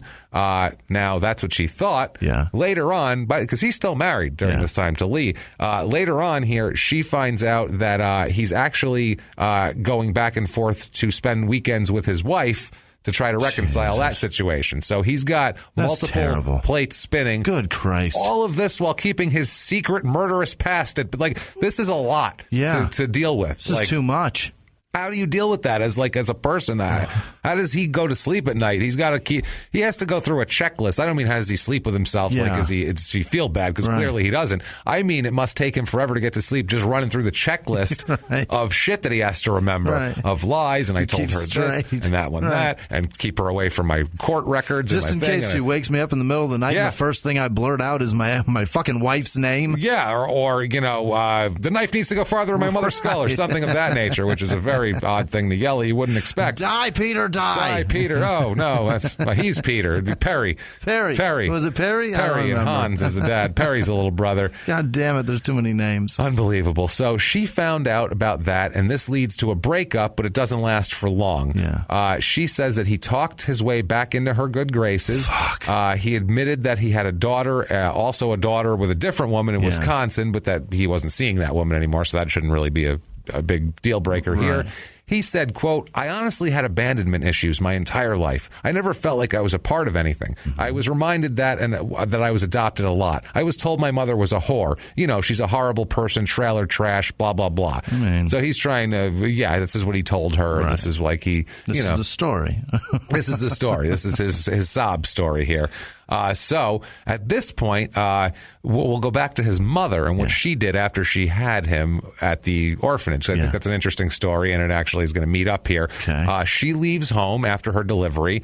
If you force your pregnant 18-year-old daughter into a fucking convent to care for developmentally disabled people and then give her baby away, she might run away afterwards. She might be fucked up. She might not want to be in your house anymore, and she doesn't. She runs away and marries a musician.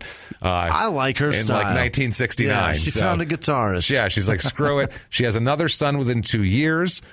She had a steady income and kept the house that, for the band and all that sort of thing. She had a hard time being an adult at that point in time. Even As though you she had do a kid. when you're 20. That's the thing. Yeah. She's 20. She and her husband and the child moved to Georgia in 1974. But by 1980, they divorced. And a few years later, she switches everything up from being like, having the band flop at her house and shit like that. Instead, she marries a corporate executive. Wow. At that point. She went the other way. Total, it's the 80s. She went, even Jefferson Airplane turned into Starship, and she put shoulder pads on back then. You know what I'm saying? She was singing about the fucking white rabbit and mushrooms and pills and all this shit. And now we built this city. Next thing you know, we built standing with big shoulder pads on, looking like she's going to trying to get a job at American Express. It's like, what the fuck happened to you?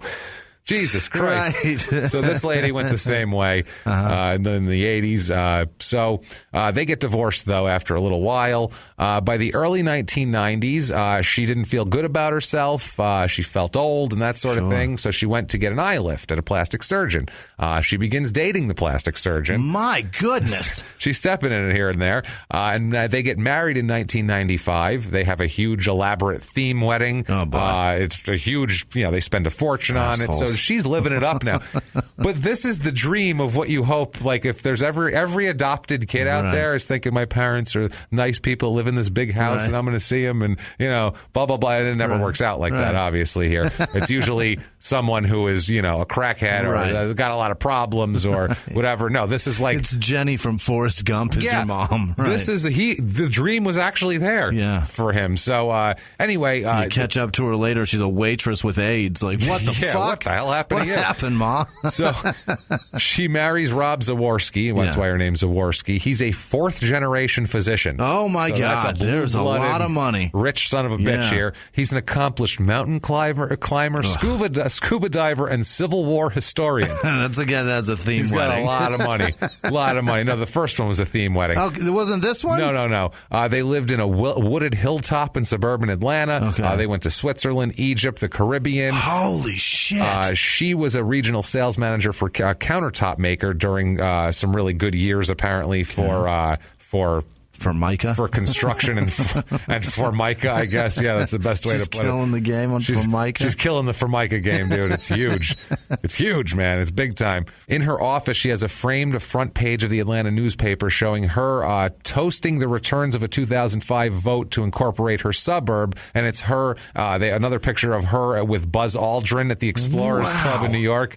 Also, her personal invitation to the Atlanta premiere of Animal House from her old friend John Belushi. Get the fuck out of here. She knew John Belushi, this lady. Wow. She said, quote, "We've had fabulous lives." But she said she never forgot Paul. Yeah. She'd see on TV shows people reuniting with their birth mothers, and she always felt bad about it. She ever catch the news coverage of that little boy that slaughtered his fucking family? No fucking clue. No clue. She doesn't even know what his name is. Wow. She knows nothing. She just knows Paul the baby that got taken away. Anybody know where Paul the baby is? Like, that's all she's got. At 15, he looks a little different. Yeah. It's interesting, man. So she she didn't know where to even start to like find him or anything like that. So she didn't do anything until 2004.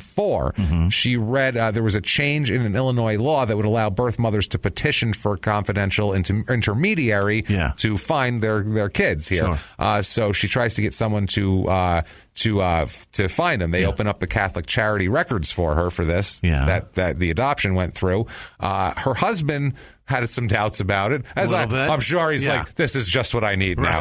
This is perfect. It's like the kid's like 20 years old at this point, or like 24 years old. And he's a fourth generation physician. He doesn't want. He's like 36 years old. He's like, I don't want this guy around. This shit. Yeah, I don't need this shit. We have a nice life. We're hanging out with Buzz Aldrin. Right. John we did coke off a hooker's tits with John Belushi. Well, I didn't, but you did, and you have the memories.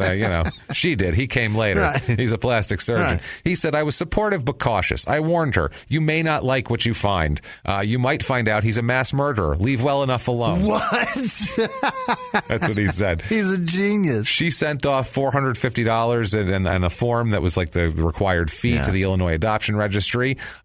She gets about a year later, she gets a call from Leah Collier. His ex-wife here, who said she thought her husband Joe might be Zaworski's son. Got it. She said she felt bad that he lost his adoptive parents, and she thought it was important for their own son to have a family medical history, which makes sense. Yeah. So she registered Joe on some adoption search sites, and it hit with her inquiry, and so Leah goes back. So she's the kind of intermediary here. Gotcha.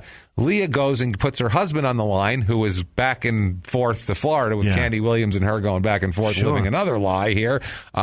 He talks to her. They agreed to keep in contact. The next day, she got a faxed picture of his driver's license from Illinois, and she thought he was handsome. She said, quote, to put a face on my son, he was 3 days old when I gave him up. Now he's real. It knocked me over like a truck hit me. Oh, I'm sure. She said, oh, my God, there's going to be an end to this pain. They start exchanging emails. Oh, my God. Her first email to him was like a mother who lost their child. She said, bear with me. I'm trying to breathe while I cry and type at the same time. For the past 37 years, I've never allowed myself to fantasize about meeting you for more than a moment at a time. Did you feel me sending your prayer every July 7th? I've always kept to myself. I've always kept to myself on your birthday every year. Too deep in my own sense of loss to be sociable with anyone. Yeah. So she sends him that. So anyway, this was when he was going back to Florida soon. So he said, hey, she lived in Atlanta. Maybe I'll meet you in Atlanta on the way down to Florida and we can get together. Pop by. Yes. The husband here, Rob, her husband, the rich guy, he's saying, let's calm down. Pump the brakes, sweetie. Let's not make this too fast. Yeah. She said, no, fuck that. We're meeting this kid.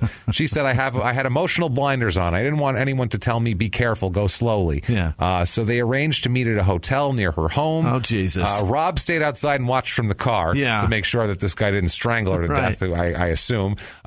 She said, it was like a soap opera. I saw him across the lobby and he got out of the elevator. We locked eyes. I rushed over there. I loved him the moment I saw him. I'm his mother. Oh, boy. Yeah. So she's... like any mother would be. Right. Like that's got to be a huge rush of emotion for a mother, especially when it's not like she was a crackhead and was like, I don't want that kid, and then felt bad about it 5 years later. She always felt bad about it. She wanted the kid in the first place. Yeah, she was forced to give it up, and so she felt. She's terrible. An adult. She was old enough to have a child. That's the thing, yeah. But her family, no. Now the husband here was concerned. He said he had an inkling that something wasn't adding up, but he just she was so into it. She said she had emotional blinders on. That sort of thing. Yeah. So what are you going to do here? He said he was moving to Florida ahead of his family because he said that Lee and the daughter were moving with him when it wasn't. He was just going down there to keep hooking up with Candy. So it's nuts. He said that he was going to get things ready for him, but he was towing a utility trailer piled with what looked like all of everything he owned. Yeah. The Rob Zawarski said, quote, he looked like a swinging bachelor who's got all his stuff and he's out there. He was divorcing his wife. What a goofy phrase. A swinging bachelor. Swinging bachelor. I don't know why he couldn't just say I'm in the middle of a divorce. Right. Like, how hard is that? She's had multiple divorces. She's fine. Happening. She would have been like, oh, I'm sorry. And she would have had felt worse for him. For sure. She'd have a little more sympathy. Right. But he can't. More sympathy puss, too. He's such a fucking narcissist, this guy, too, though. That's the other thing. This reminds me so much of my dad's life. My dad's mom, he was it's so fucked up. My dad's mom had him, and she was 14. They gave him up for adoption, but didn't give him up for adoption. Gave him to her sister, who was old enough to have children. That's old school, It's fucked up. And then she went and had 2 more kids after him. Did they tell him that the other one was his mother? Not until way later. That's what I mean. Yeah. No, they told him to him. Yeah, that's forever. what they used to do. And then he found out later. Yeah, and that's so common back then. She named him Jerry. Yeah. Then the next 2 kids she had named them both Jerry. And the men that she fucked to make these children, all of their names were Jerry. Keep Jerry away from this woman. That's messed up. It's fucked up. So anyway, he goes down. Candy Williams finds out that she actually found somebody else down there named Jerry. I'm just kidding. She didn't find anyone else. And my dad fucking lived in Florida, too. This is so fucking... The look on your face was like, no. Really? No, definitely not. I was about to call my dad and ask me if he ever married a Mandy or Candy or whatever the fuck. So Candy Williams said that Collier here, Joe, had been spending a fair amount of time in Atlanta with his birth mother. Meanwhile, he was spending some time there and also some time in Indiana with the other woman. So they had also a DNA test just to make sure that this was all not just some screwed up paperwork and everything like that. He says Joe, Collier, Paul, Peter, Zimmer, Collier, Javon, Anton, whatever. Joe, Peter, Paul. Fuck. Jesus. He says, quote, I figured she was looking for a kidney or the blocks had fallen out from under her trailer, which I thought was funny. Holy shit. He said that her expectations would be that she'd be looking for some kind of handout, and then she found out that she's a successful real estate agent married to a 4th-generation plastic surgeon. She needs nothing from you, you fuck. Oh, shit. He said we had a nice reunion. For 37 years, I didn't know where I came from except from what people told me, like, your mother's a whore. You hear that as a kid, it sticks with you and you believe it. Yeah, that's a strong statement. Hey, kid, your mother's a whore. Okay. That's, from a kid on the playground, it's one thing, but from your, dad, that's another thing. From an uncle who means it. Yeah, that's a little different here. That's a little different. He said that he assumed his mother knew his history because she had hired a private detective to help find him. In fact, she didn't know shit about the murders. That private detective wasn't that great, apparently. They get along great, mother and son. Right. He ends up moving into her Atlanta home for a while he's working for Noble Investments Group as a project supervisor, which is interesting. He's a fucking supervisor. Yeah, a job that landed him in Milwaukee on the Hyatt Regency Milwaukee hotel renovation team for a while in 2008. She brought him around to her country club and introduced her to the rest of the family and friends. Brought him along for her mother's 80th birthday celebration in Chicago. Took him in. You're part of the family now. This motherfucker murdered a family. Now he's singing Constance Fry? What the fuck? Now he gets another family and women and kids and families. And he's family. He's got family in his back pocket for later. He keeps it for later. He's got family coming out of his ears. It's ridiculous, man. It's fucking nuts. But he loved it. He said there were people there who looked like me. It was really neat. Well, obviously. Jesus Christ. Fucking your blood family, dickhead. Yeah, absolutely. That's how it works. It's kind of the fucking idea. Definitely. So April 2008, she obviously has no idea still about his past. She thinks his parents died somewhere. That's what he told her. That's what he's been telling everyone. Killed him in an accident. Oh, that's so sad. One night in April 2008, a phone call from his now ex-wife. He finally got a divorce. Yeah. She calls the parents here, Linda and Rob, or stepfather and mother. Right. Rob takes the call.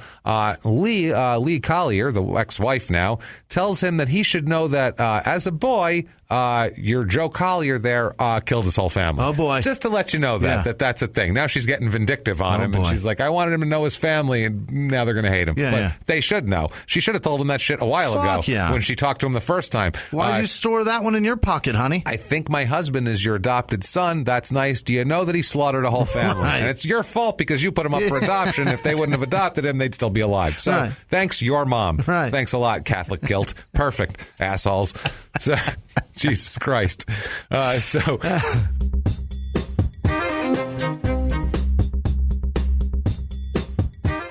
From Podcast One and the voice of the American people, it's time to fight back with Barbara Boxer. It's so hard, I think, for the average person who has to get up in the morning to follow this stuff. This is a problem, solvable. All we have to do is look around the world. They have made a difference in Florida.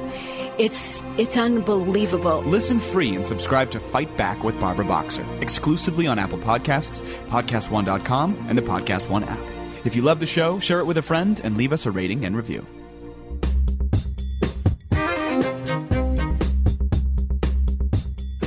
She said that she tells him the deal. She says that he changed his name to Jovan Collier. This was a huge deal.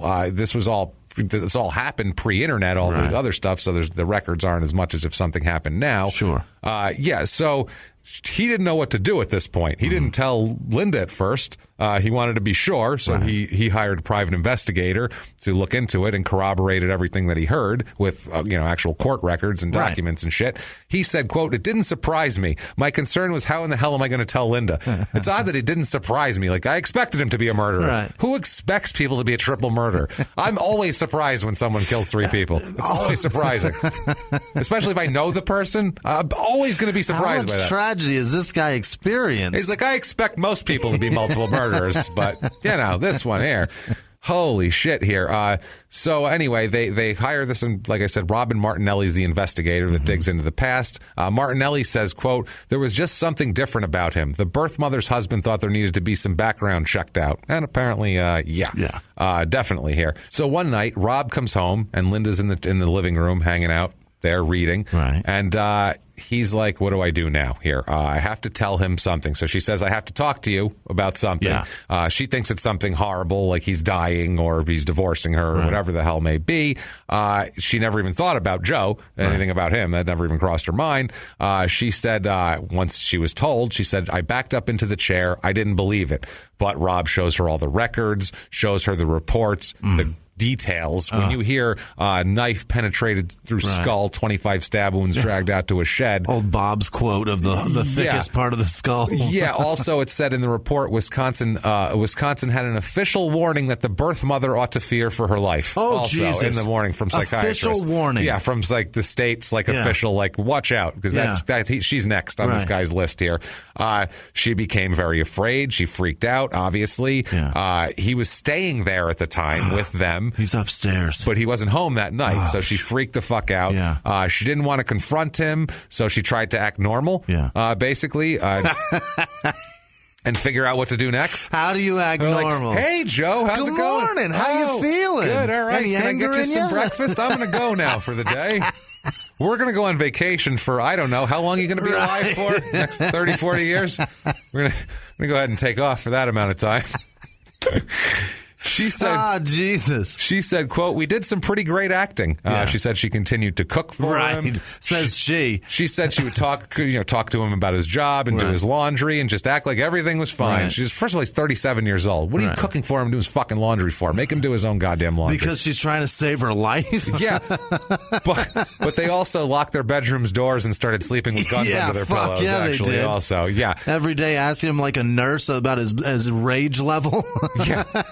On a scale of 1 to 10, how rageful are you today? Just ask him that 4 or 5 times a day. How you feeling now? Just he give me a color. stubs his toe, and she's like, "Did I raise the rage? Purple? Is that up to any purple? Rage? What are you at 7? What do you think here?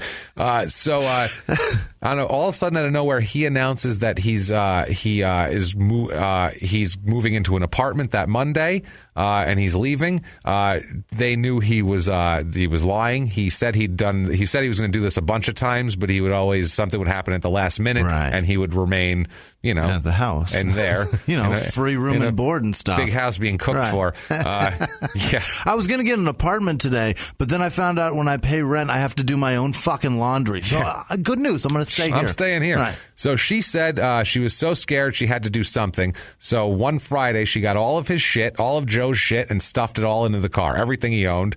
She called him to say she was downtown and wanted to meet him for lunch at the hotel that he worked at. In public. Yeah, that's the thing. At the end of lunch, she told him, she said, Joe, I know you'll be getting back late on Sunday, so I brought all of your things down with me. You can put them in your car now, so it will be much easier for you to move into your new place on Monday. Mm-hmm. She tried to be like, I'm helping you. Yeah. In other words, lending a hand. The fuck out of my house. Fuck out of here. Yeah, he didn't say anything. He just gave an uncomfortable thanks, and then that was about it. By the way, they went home and changed all the locks in the house that day. Yeah. That was locksmith coming over to about 10 o'clock here. Any idea where we can get an armed guard? Yeah, that's what it is here. She said for months she was terrified in her own house. She didn't know what he would do, if he would break in. Noise. She said she was non-functional for months. She was just, everything was scaring the shit out of her. I don't blame her. Boy, I wish I hadn't met that guy. No shit. She said she didn't think anyone would understand. She didn't confide in anyone. She said if it was this horrible secret I had, and in a way I felt it all plays back to the shame that started it. That's the thing, because she's thinking, she fucked up multiple times. Right. She put this kid up for adoption. Then he kills someone. She brings him back into her home and life. And now she's done all this to herself. Yeah. She's thinking. Meanwhile, she just lived a life. Remember when I used to hang out with James Belushi? Yeah. John Belushi. She had no choice in giving him up. And then she tried to be a nice person and reconnect with him. She's trying to whatever. Well, I don't know if it's a nice person or appease her own guilt or whatever the fuck it is. But it doesn't matter. Yeah. She said she felt horrible about it. She said decades of silence, and now I'm slammed in the face with it again. The guilt and everything like that. She saw a therapist who told her to cut all ties, not only to Joe, but to his ex-wife, any of his children, her grandchildren, and one of whom she actually knew, the son she met and would call her grandma and shit. So she's going to nix her grandson, too, everything, cut everybody out. I'm really sorry I can't talk to you again. Your daddy's a murderer. I'm sorry. Your daddy's a piece of shit. Your daddy's terrible. You have no family now. Back to your trailer park in Indiana with you. I'm going to go back to my mansion. Right. I'm that rich grandma you always wished you had. Right. That gives you nice video games and things for your birthday. Not ananymore. I'm going to go back to being that lady. Sorry, I'm going to keep all the video games. All for me. So he said that he can almost understand why she why she stopped talking to him, Collier said, but not to his son. He was mad at her for not talking to his son anymore. She said after she'd gotten them to call her Nana and everything, which is kind of fucked up. But also, too, you can't be getting with them if you're afraid of him, because you can't give them information that possibly they'll tell him where you're at. That's the thing there. So she talked to local police. They offer protection, which is interesting. That only happens to rich white people. That's why. If you went to police and said, I need protection, they'd be like, I don't know, fucking get a gun. What do you want from me? Sorry, Malcolm. Get a dog. I don't know. What don't you have pit bulls, Malcolm? Don't worry about it. She said she was in more pain now than she was the entire 37 years. She said, I brought him into my heart, my home, my family, and now, she's worried for them all. She thought it was going to be a glorious reunion like you see on television. She thought she was going to have all of that. He says that he feels cheated, and it was like a cruel joke. Yeah. He says that he feels abandoned a second time. Oh, now. No. You know what happens when he feels abandoned. Remember that last time he felt abandoned? Yeah, that was bad. So summer 2008, he tells Candy, back to Candy, that he's no longer speaking to his mother, and it's saying he tells her it's because it's because his mother badmouthed Candy. Okay. So he's like, she badmouthed you, and I'm not having that shit. I'm not taking any of that. Cut off all of my rich family. Fuck her. Gravy train ended because you don't talk shit about you. You don't talk shit about my Florida Candy. None of that shit here. So, she also learned that she was like I said, they broke up when she learned that he had a wife in Indiana. Yeah. She also learned that he wasn't always with his mother in Atlanta, but also had a girlfriend there, too, and was sometimes going to. Had a girlfriend in Atlanta, too? Girlfriend in Atlanta. My Christ. Wife up in Indiana, and this other girlfriend that they're planning on being married down in Florida. So if you're a single dude, I don't know what you're doing wrong. This guy can figure it the fuck out. He's a murderer. Oh. He then loses his job again at the investment company in August 2008, and he moves back in with Candy Williams in Florida. Candy. He gets a construction job. He's eventually let go. He spends a lot of time on the computer. She ends up discovering that he was posting his profile on multiple dating sites and kicks him out for good, finally. Give a crooked man a computer. It's going to be worse. It's going to be fucking worse. It's going to get bad. He's going to get stiff and crooked, both. So she kicks him out. She kicks him out in May forever. She said immediately he began stalking and harassing her. Of course he did. Immediately. He sends hundreds of emails about his love, his commitment to change, his explanations of the dating sites. Also, her home was repeatedly vandalized. Wonder where that happened. Weird. Wonder who that was. She said he wanted me to feel scared and ask him back for protection to fix the stuff. It's like Charlie in doing the dentist system on Always Sunny in Philadelphia, and he's like trying to scare the waitress. That's what he's doing, basically. That's his gig. I don't know. Which I think that episode was out at that time. Maybe that's what he was doing. 2008. That's a close one because that's like a mid. Close. That's like a mid series. Second season or third? Third. Oh, it was out then. Was it? It was out by then. No. I'm saying how far into the season was that? I think it was like third or fourth season. The dentist system. It wasn't too late. It may have been the fourth. I don't know. We'll see. But he could have got it from Dennis, which is scary. It's possible. I hope he did. He's wearing a Detroit shirt with a gun on it. Jesus. Instead of letting him back in, she called the cops, got a domestic violence injunction against him. He kept calling and emailing her, saying he wanted to get together. He was staying with a coworker in Sarasota at the time. She's getting angry and scared, and the whole deal. By the way, she still doesn't know why she should be scared. She doesn't know he's a fucking murderer. According to her, holy shit, he's just this guy that won't leave her alone, and that's scary. Yeah. Imagine if you knew the fucking other shit. Oh, You'd be even more scared. So she just thinks she's got this annoying guy who won't leave her alone. It's insane, man. Some of the emails, by the way, that he sent were like from other email addresses, from people Collier knew, but they ended up turning out to be from fake email accounts that he created.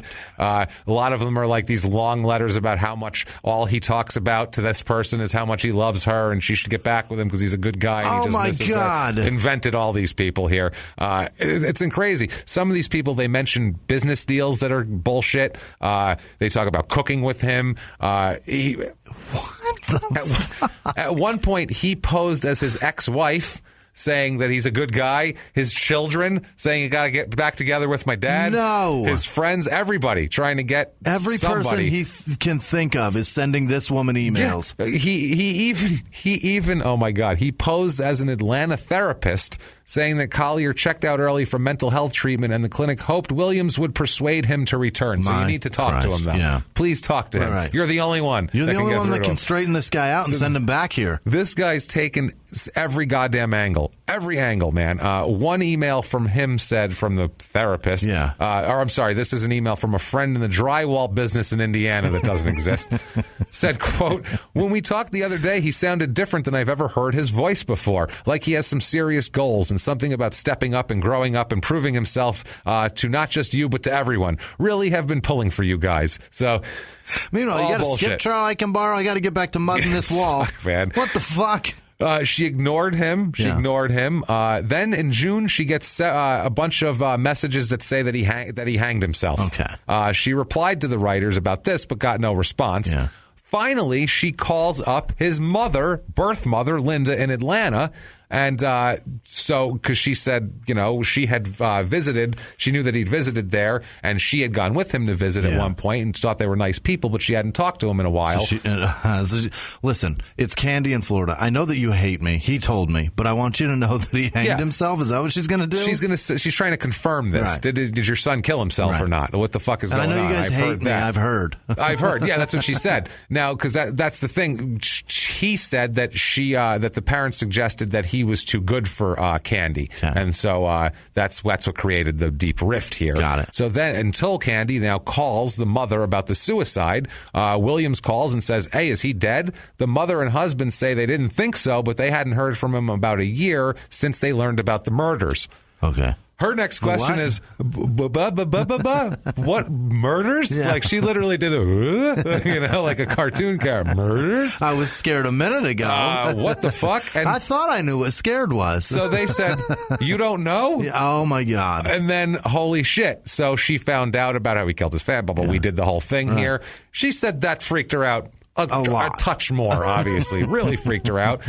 His daughter, Nicole, they talked to her a few times here. She said, it's not something that I was ever prepared for. When I found out about his past, I wasn't sure how all to feel. I wasn't sure if I should be mad at him or scared of him. I had no idea how I should be with him.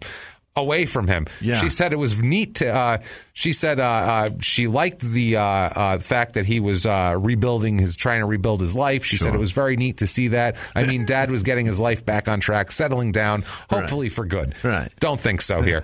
These emails, by the way, around this time also changed from "you're the love of my life" and I haven't been happy since I've lost you and all this. This is a really big misunderstanding. Then you bitch whore. It turns into, quote, I hope your world caves in. Holy I hope shit. all your pets die. Oh, my God. I hope the house falls down while you are in it. I hope you get in a physically, this is the oddest, I hope you get into a physically altering car crash. That's very specific. That is, like, I hope two drunk drivers team up to. That is so weird. He feels about her how I feel about Tom Brady. Yeah, exactly. Well, this maybe not. Time. Maybe not. Finally, they're in public. Yeah. And he meets her in public for something, and he threatens her with a knife. Oh, boy. So at that point, she calls police finally and gets a restraining order. I would have called the moment I heard about the murders. That would have been the time for me to go, I'm going to go ahead and make sure that this is on the record here, just in case here. How does he not get arrested for assault? That's the thing. He doesn't get a restraining because I guess she didn't report that. She just said she wanted a restraining order. Okay. And this time she gets an injunction, like I said, and he has been charged with misdemeanor stalking.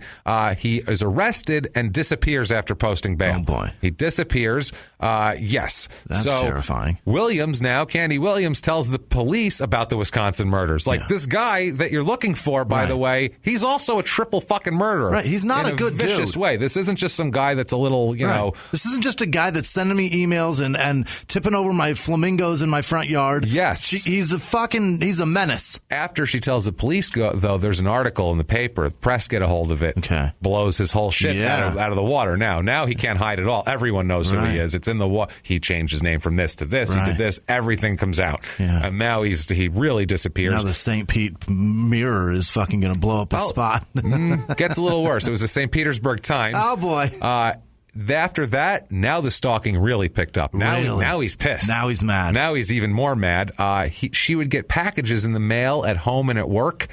Flowers, sex toys, even a dead piglet. What? He sent her a dead pig.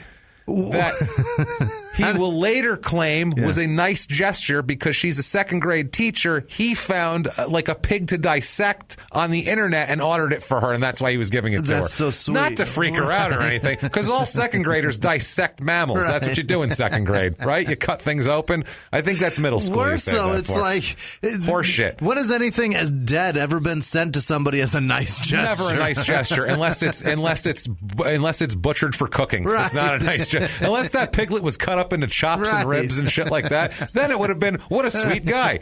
Then he works for Omaha Steaks at that point. That's all.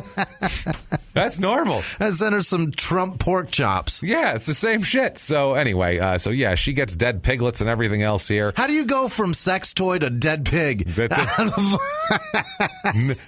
No sex toy, dildo not going to get it for you. Maybe a dead piglet will get her attention. I figured she could accommodate something bigger. That's all. Maybe. Oh my God. He approached her at the beach in violation of the injunction, but the cops didn't catch him. Oh my God. She had to have her car checked for like GPS tracking bugs and shit like that. She bought a gun. Wow. Which she should have multiple. She should have more than that here. Collier also created profiles on online sex sites using her name and address, posing as her in online chats with men, some of whom showed up at her fucking house. Oh, my God. So basically, he's having horny internet weirdos show up at her house. Ready to fuck. Ready to fucking rape her. Here for the gangbang. Yeah. It's the thing. And who knows if he's telling him, I like it when you just come in and do it. Don't listen to me if I say no. Who knows what the fuck he's telling these guys. I'm into the rapey shit. It's Jesus. Absolutely insane, man. She said she lost her mind. She would only sleep 2 hours a night. She'd be sitting on the couch watching the doors. Yeah. She was just freaked out. He became madder and madder. One of the emails said, what comes around goes around. So just remember that. You took my life from me and I am very lost and angry at you for that. I'm here in St. Pete and hope to hell I run into you. You messed me over and I will pay you back, your rep, your job, all of it. Oh my God. That's the type of shit. And then you get a dead piglet and then perverts at your door. Right. Like, this is fucking horrible. So yeah, it's felony stalking then that goes to instead of a misdemeanor. So he's still, though they can't find him. She said she's been advised to relocate, but she likes where she lives and thinks that he's going to find her anywhere anyway because of the goddamn internet and everything. She said all I ever wanted was for him to leave me alone. If he had, none of this would have ever come out, which is true. If he wouldn't have stalked her, she wouldn't have called the parents, and none of this would have been in the paper, and he could have gone and been a horrible person and money girls under the radar for the rest of his life. This is fucking crazy. This is a crazy goddamn story, especially creating the online profiles and having people search. That's just fucking awful. Nuts. Yeah. Tips come in about him in Atlanta and Indiana, all around Tampa, all summer. They couldn't find him. He's gone all summer, like he's fucking Whitey Bulger. How? He's a dirtbag. Right. What is going on? He's not Whitey Bulger here. Now, the local police eventually asked the U.S. Marshal Service for help in finding him. They do a little better job than the local Florida cops. Yeah. 3 days later after that, on October 21st, they arrest him at a motel in Savannah, Georgia, where he was on a trip with his new girlfriend from Indiana, who she said she had no idea that he was a murderer, a wanted stalker, any of this shit here. They set him up. It's pretty interesting, actually. The information was received saying that he could be at the Thunderbird Motel in Savannah, across from the bus station. They went to the hotel and asked if he was there. He was staying in room 208, and they went and arrested him. He was just in his room, just like, there he is. Yeah. Like, so the marshals know how to find people. I like it. Williams here, Candy said she got the news at work through an email and felt a lot better, obviously, that he was arrested. Seriously here, wouldn't you? Christ. The prosecutors wanted to use the details of his juvenile crimes to show how the recent threats were credible, but the judge ruled against it. Really? All the prosecutors can say is that he has a, quote, violent past. Okay. Unless he or his attorneys bring it up. Right. Character, you can't bring it up. Right. If they start saying he's a good kid, when he was 13, he helped a lady across the street, they can go, well, what about when he was 14 and he butchered his whole fucking family? But besides that, they can't do it. She had to miss work, Williams, over 10 times for court hearings. She said it's going on a year now and it hasn't even really started. It's consumed my entire life. Jesus. Oh my God. She says also when he gets out, she thinks that he's going to return and bother her. Yeah. She said she doesn't know what to do. Like I said, they told her to leave and she doesn't know where to go. Where the hell is she going to go? Where do you go at that point? You don't know. You live there. Right. Where can you run that he's not going to find you? It's another country, across an ocean? Where? How far? What's the limit? He'll find out how to find you through email anyway. That's the thing here. A lot of the friends were betrayed by him, they said. These people, a lot of them wouldn't talk to the press or anything like that. One friend said even after he learned the truth, he took Collier in. This was the Nick Chochos guy. Right. He knew Collier and his wife, and he found out about the murders after the wife found out about Lee there. He hired him as a subcontractor, like I said. He said this all happened. He found out when this was all in the news. He found out and he called him and he said, you're in the news in Tampa, right? And all Collier said was, quote, how about that? That's something, isn't it? Nothing else. Like, isn't that something? It is something. No remorse, no apology, no anything. He said, but yet later on, even when he was wanted, Collier called him begging for a place to stay when he visited his son, and this Nick guy let him stay there because he felt sorry for the Nick. son. Yeah. He said, call me naive, call me stupid. Well, naive, stupid. There you go. You are. He said that. You're also stupid and naive, you fucking idiot. Yeah. This guy's wife, Chocho Chocho's wife asked Collier why he killed his family. He told her it was because the father beat him, his mother didn't protect him, and he was jealous of his little brother, who his parents considered the perfect son. That's probably the most honest thing he's ever said. Probably. Collier stayed there about a week. Then he moved into a rental house owned by Nick Chocho's to do repairs. And in September, he also did some work for Nick's father-in-law, and a handgun turned up missing there later and was recovered from the woman Collier was with when he was arrested in October. Jesus. So he stole from his friends. Chocho said, quote, people should be forgiven, given a second chance. But Joe, he's had more than a second chance. Bet. I would say he's on like chance fucking 9. Yeah. He's had everything here. And wait, it gets worse. In April 2010, so now he's in custody. Yeah. He's about to go to court for all this. In April 2010, he talks to the press. What? Javon, Peter, Paul, all of them. They all talk. He says that he kept a diary at Ethan Allen and has been writing more in jail. He's trying to understand himself better. He says, I've seen the same picture for 27 years. Time doesn't change it. It's sad. It hurts my heart. I still think about the murders, but I don't want to talk about them. All that sort of thing. He said that he liked meeting his family. He said, quote, I've got good blood. It's like, Jesus Christ. Yeah, it's all over some soaked clothes in your fucking old house. Yeah. Then he said he's saving most details to help him market his story. Oh, my God. He's working on a memoir, has been in discussions with publishers and a TV production company. He also talked of plans for an agency or organization to work with adopted children and their families. Stay away from everyone. I hope that this podcast ruins all ability for a movie. Fuck, is there a fucking iron mask here we can put him in? Jesus Christ Almighty. He said it's a serious subject, a serious case. It's not me cashing in. Then again, he wanted $200,000 for this interview that he was doing initially. He ended up doing it for free, I think, to try to promote that later on. He said he couldn't completely hide his anger that his new persona had been tainted. He thinks the relatives of his adopted family are responsible for outing him. Yeah. He said they had the resources. They were committed to ruining my life at some point. No, you were committed to it when you butchered fucking 3 people. Yeah, but Tom Sokol, who was whose aunt, one of his cousins, adopted cousins, said, quote, we're not bothering him. He's not bothering us. We've had nothing to do with him. We just wanted him to go on and have a successful life. Yeah. They're like, he killed our family, and we're like, oh, maybe, hopefully it's good. They're still nice people from Wisconsin. This is insane. So Candy obviously said she just doesn't know what to do. This Candy Williams. She's terrified. She said he's a compulsive liar. He has no remorse. It's all about Joe. Yeah. May of 2010, he pleads guilty to aggravated stalking. Sentencing is May 17th of 2010. He is sentenced to 3.5 years in Florida State Prison. 3.5 years. That is not much. No. He'll get credit for time spent in jail since his arrest, which is damn near a year, or 6 months, 8 months. Oh, boy. The St. Petersburg Times said that the judge here, Joseph A. Ballone, asked a series of standard questions before accepting his plea, including whether he had a history of mental illness. He paused, Collier, appeared to grin and looked at his attorney, and then turned and said, no history.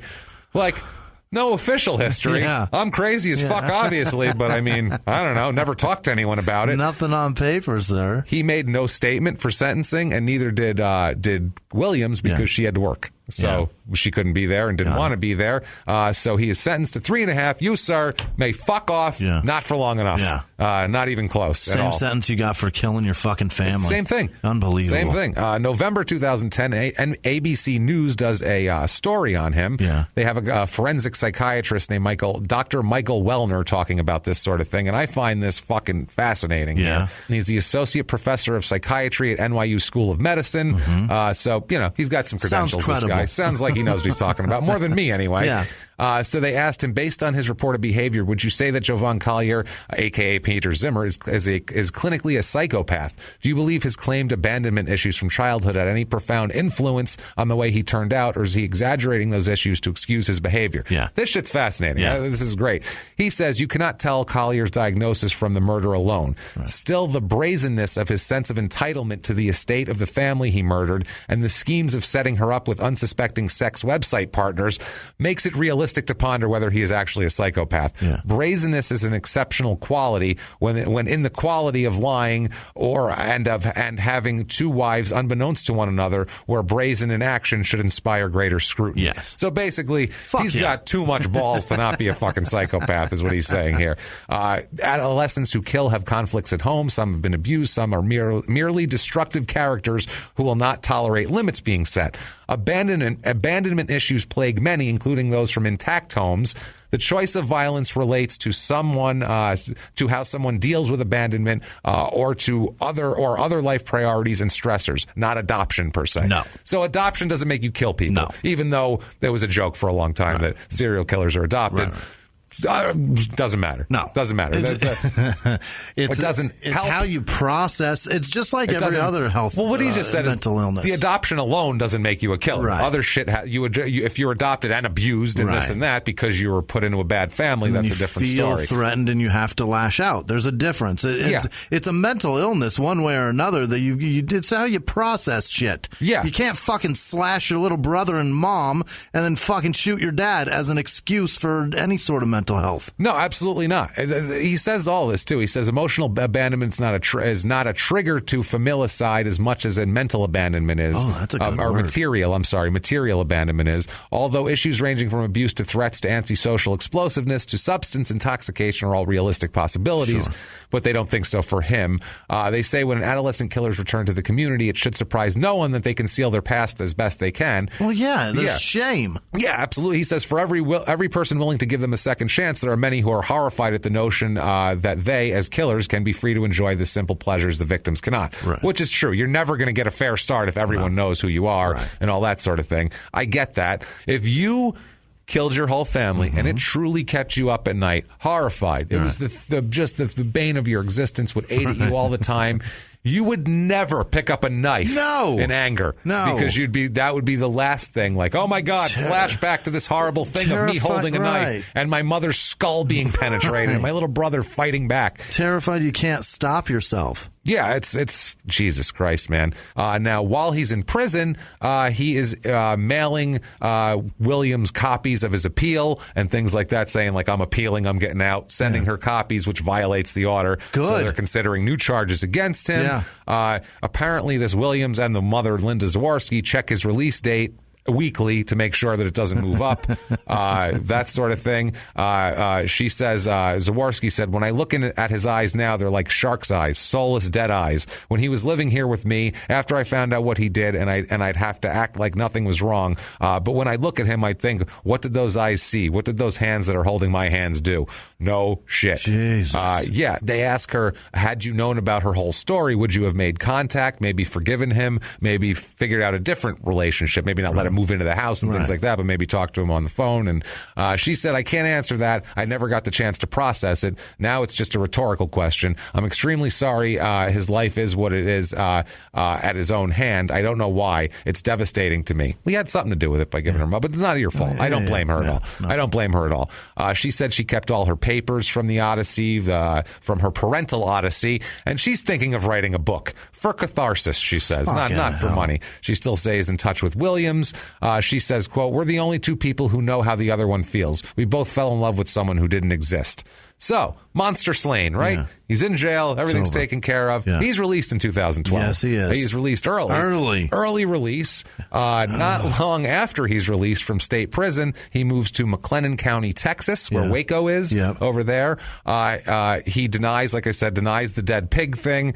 He says he thought it was good for a science fair, which is amazing. What a fucking ridiculous thing to say. He says about the pig, quote, I sent that to her out of the kindness of my heart for the benefit of her kids. Everything I do with good intentions gets turned into an evil thing. It was a science fair thing. You know, it was loaded with baking soda. All she had to do was pour vinegar in its asshole, and it would have been an amazing fucking volcano. Absolutely. Jesus Christ, man. So he immediately gets another girlfriend over there in Waco, breaks up with her. A friend of his ex-girlfriend said, quote, everything that comes out of his mouth is a lie or a perversion of the truth. Jesus. That woman was a second-grade teacher. There are no second-grade children in this country who do dissections of animals. He sent that to her as a threat. You betcha. She's like, fuck that. I can see her telling her friend, now, you don't talk to him ever again, goddammit. Taking her phone away.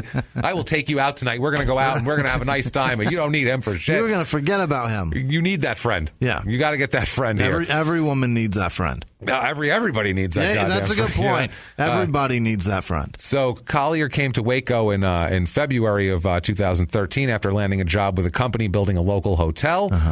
He said that if Candy was actually traumatized by his behavior, they could have blocked him from their phones or emails or text messages. He's like, I don't know what the hell her problem was. You were sending perverts to her house. Expecting sex. You sent her dildos, pigs, and dudes ready to fuck. Yeah, so the one lady's friend said, we should have to do all of that? He's a narcissist who can't stand to be rejected. It's true. Fuck that guy. Yeah. Just whatever. So he starts dating a woman with no knowledge of his past. Like I said, this is June of 2014. Two of her friends, of this woman's friends, saw a TV show about him and brought the information to the sheriff's department. At that point, this woman becomes aware of all of her other relationships, all of his other relationships. There's a Shannon O'Neill, who's a 43-year-old teacher, who sets up this meeting, and we'll find out about this. She said she kept thinking it was a joke, but they kept showing me all this information they had on him. There was cops around after they found out about it going, we tried to make these ladies aware of the danger they were in, women who were like going out with him. We're concerned about any woman's safety who comes in contact with a convicted predator like this. No shit. So this fiance and the fiance's friend asked him to stop all communications with them. What do you think he did? Think he just went back and said, all right, that's cool. I think he went pig shopping. She said about that, not only did it continue, but it escalated. He sends them 20 to 30 messages per day to each of them. This is all of them saying that he wants to get a response from his ex-fiance.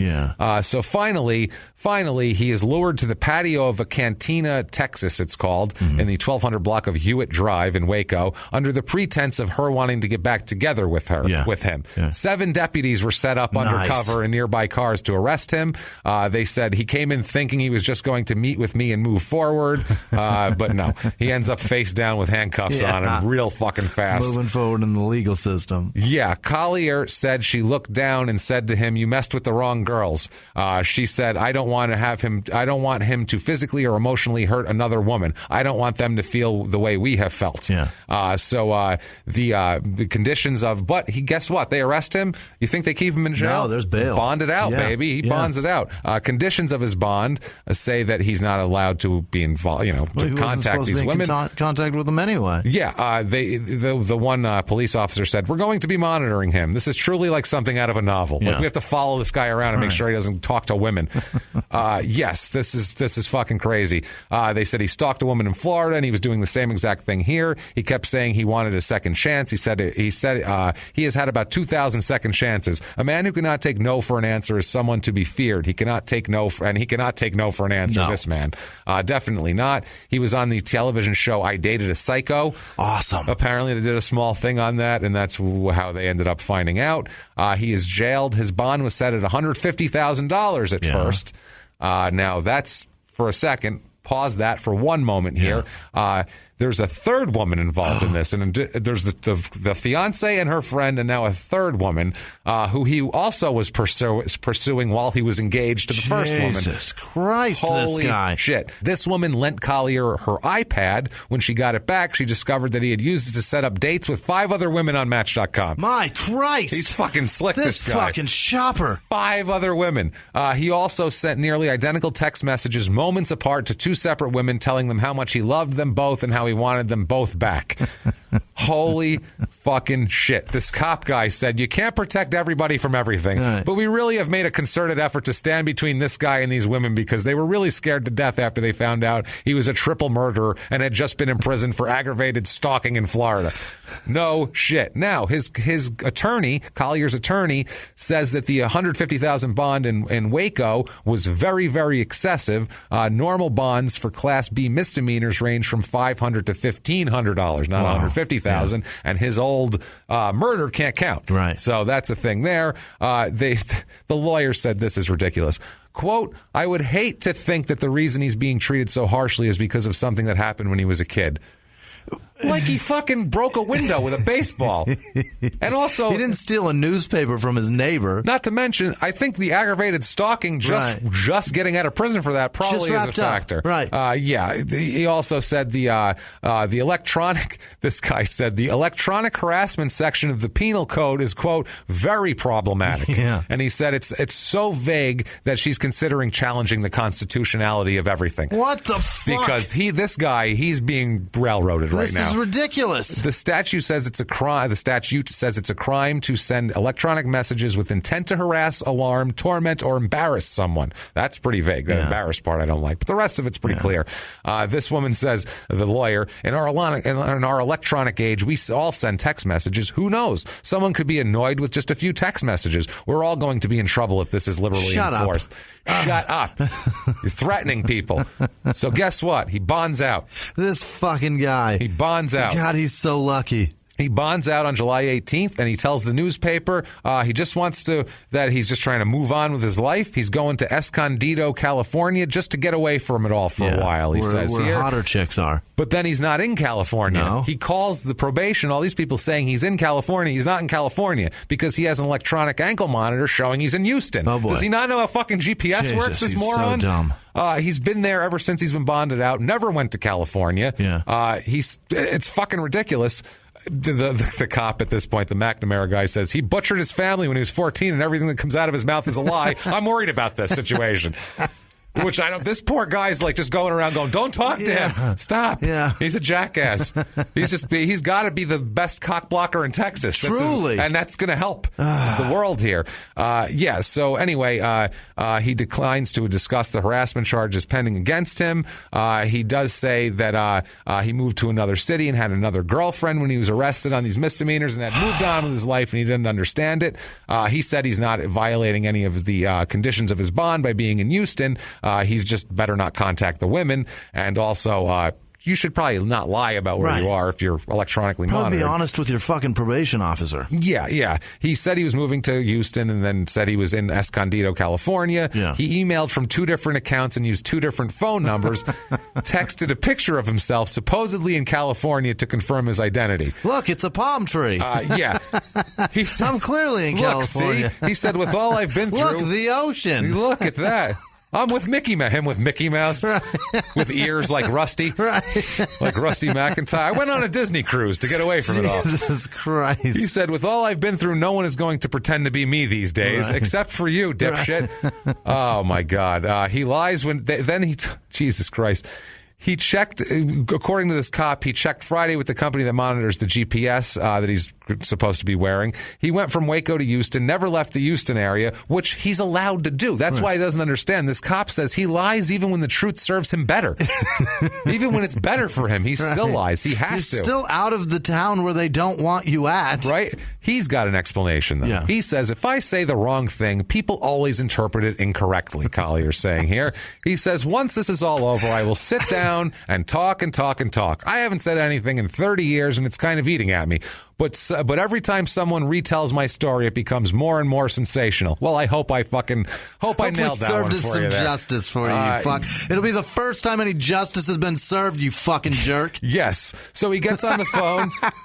He's making new claims now. Yeah. He gets on the phone, says he's in California, which he's not. Yeah. He's on a phone interview, says that his father, Hans Zimmer, was a Nazi. Oh, my God. And who made frequent trips to Germany and was also a Nazi. He said his home was filled with Nazi weapons, swastikas, and uniforms that his father mentally, physically, and sexually abused him with for years. What? He was sexually abused by his father's Nazi memorabilia. This is fucking new. I'm sorry. We've never had that before on this show, have we? I don't think so. That's a new one. Sexually abused. What, he sit you on a fucking German soldier helmet with a spike on top of it? Kaiser, World War I Kaiser helmet. What the fuck is he talking about? What is happening? I fucking hate this guy. He also claimed that his parents let their friends sexually abuse him, and he claimed he was abused by 2 clergymen in Illinois as he served as an altar boy. I believe one thing he said in this entire fucking thing. But you should totally kill a 10-year-old for that, you fucking jerk. Now, he says that the primary, the Hill guy, the detective Bob Hill? That investigated the thing, 38 years on the force there. Yeah, that had never seen anything worse. Nothing. He said that he investigated this whole thing to begin with. He said that there was no evidence in the Mineral Point, Wisconsin home that there was anything associated with Nazism or anything that connected Hans Zimmer to Nazism, as he claims. He also said the Hill said he found evidence that Collier went into the attic and rifled through his father's military trunk, taking weapons and ammunitions. Jeez. But he said his father was in the U.S. Army and the gear was American, not German. Right. So not only is he not a Nazi, he's a fucking American soldier who you're trying to besmirch by calling him a Nazi. Fucking jerk. What a complete asshole. Wow. Then he makes his final fucking statement. That's the craziest thing of all. He says he's going to get crazier. I love the way they say this, too. Yeah. Collier on the phone in Houston, but claiming to be in California, the way the press put this. But he said that he didn't kill his parents and younger brother. He now denies it. He says he does know who did it, but doesn't know if the person is still alive or where the alleged real killer might be. Okay. But he's saving that information for a book that he's planning to write. You fuck. Is it possible? Did you hate him? You said I can't hate him more. And then he said that. And you went, you son of a bitch. Oh, Jesus. You lousy Christ. Son of a bitch. What a piece of garbage. So July 20th. Sweet fucking Fucking asshole, man. How is this? How is this shit real? It's insanity, man. So July 25th, 2015, he pleads guilty to harassing 3 women in McClellan County, including his former fiance. Judge Mike Freeman accepts a plea agreement between Collier and prosecutors, sentencing him to 30 days in jail on each of the 3 misdemeanors. The sentences result in no additional jail time, because he was given credit for 2 weeks time served after his arrest in jail. Oh, my God. Nothing. He wears a GPS ankle monitor to keep tabs on him since he's released. He's eager to have it removed, he says, but the judge ordered him to keep wearing it, the monitor, until he returns to his current residence in Orange County, California, in order to make sure he leaves McClellan County as promised. Sweet Pete. They said, take the monitor off and get him the fuck out of our county, then he's somebody else's problem. Do not come to the Pico Union Project this week. Or come. I have a feeling there'll be a lot of people there that would love to have a conversation with you, probably. I guarantee it. What the fuck? He signed 3 lifetime protective orders as part of the plea agreement, which orders him to stay away from the 3 victims in the case. One of the victims planned to confront Collier on Friday morning in court by giving a victim impact statement, but the prosecutor told the judge that the woman changed her mind. Yeah. A second was going to write a letter to the court, but also backed out after she said she was struggling with what to say in this letter. So this fucking...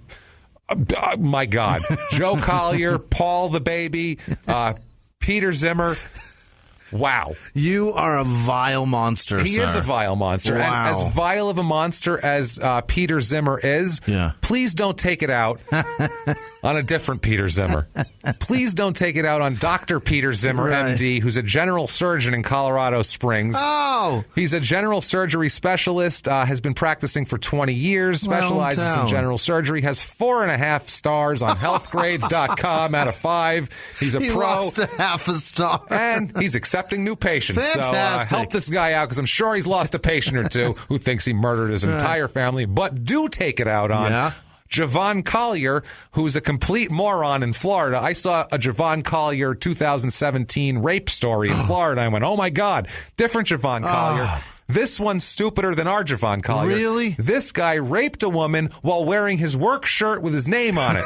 Javon. So what did they? She went to the police and said, he works here and his name's Javon. They went to the store and said, does Javon work here? And he came out and they fucking arrested him for rape because he's an idiot. Take it out on that idiot.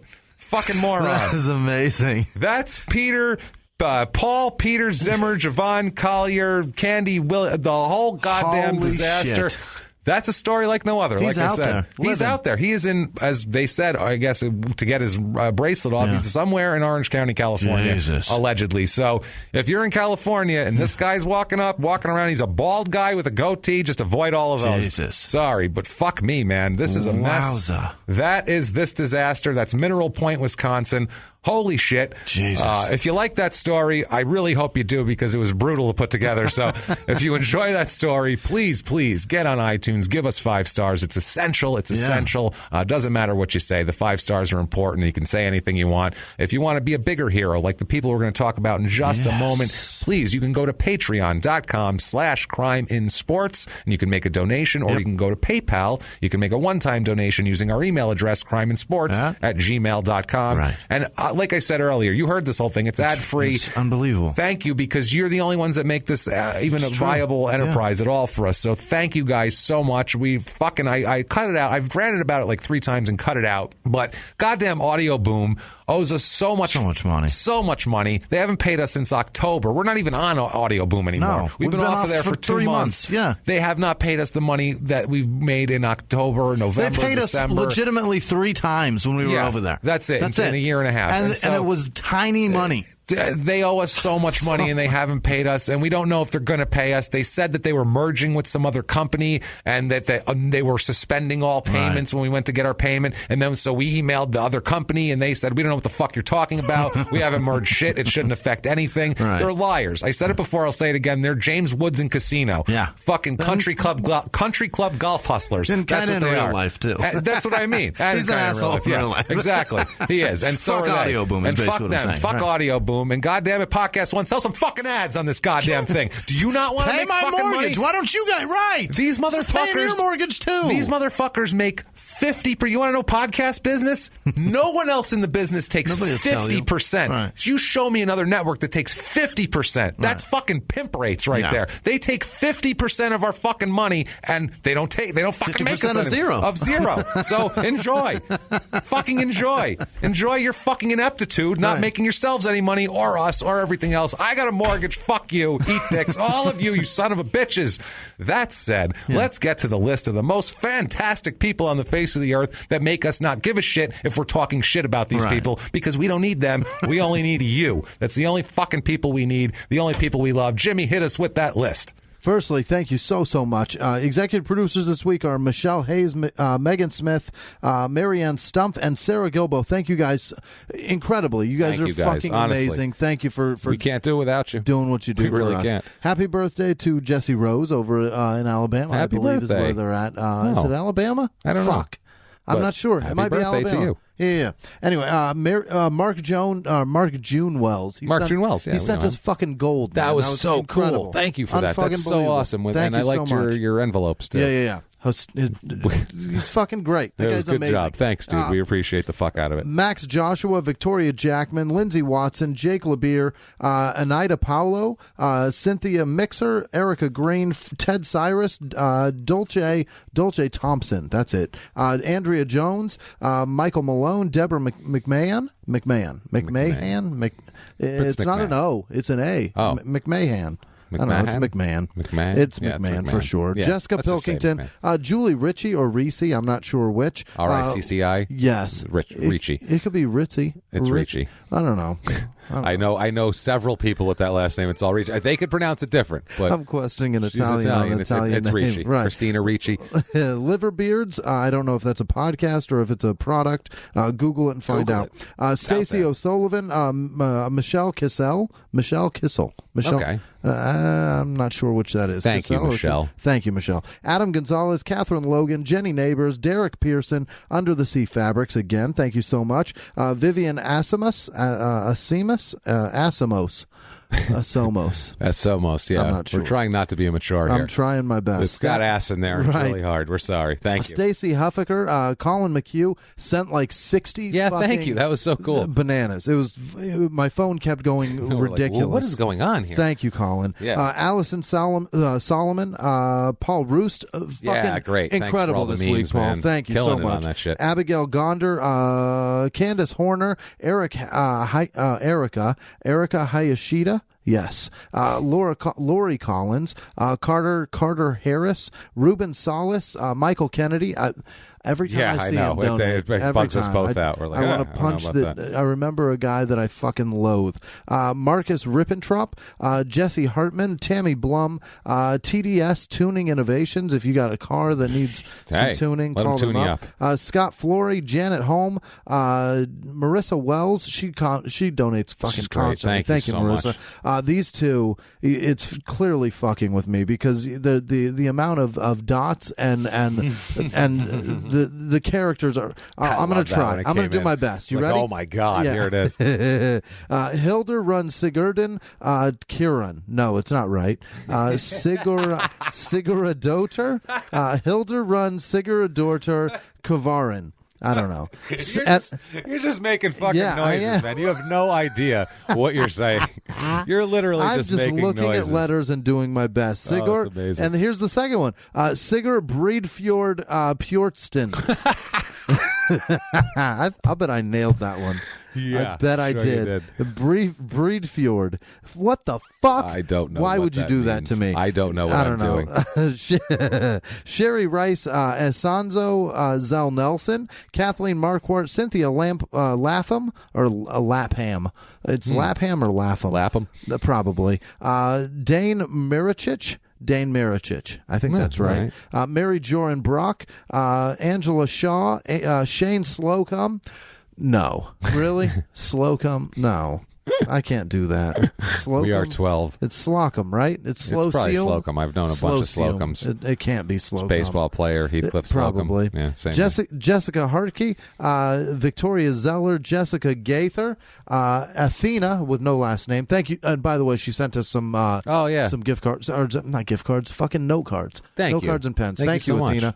Nancy Hebert, Kelsey's mom. Melissa Schmaltz, Molly Hickman. Molly Hickman. She's up there in fucking Portland, somewhere up there. She's coming to see the Portland show. Awesome. Thank you, Molly. That Portland show is sold out. Yeah, by the way. fucking great. Love it. Can't wait.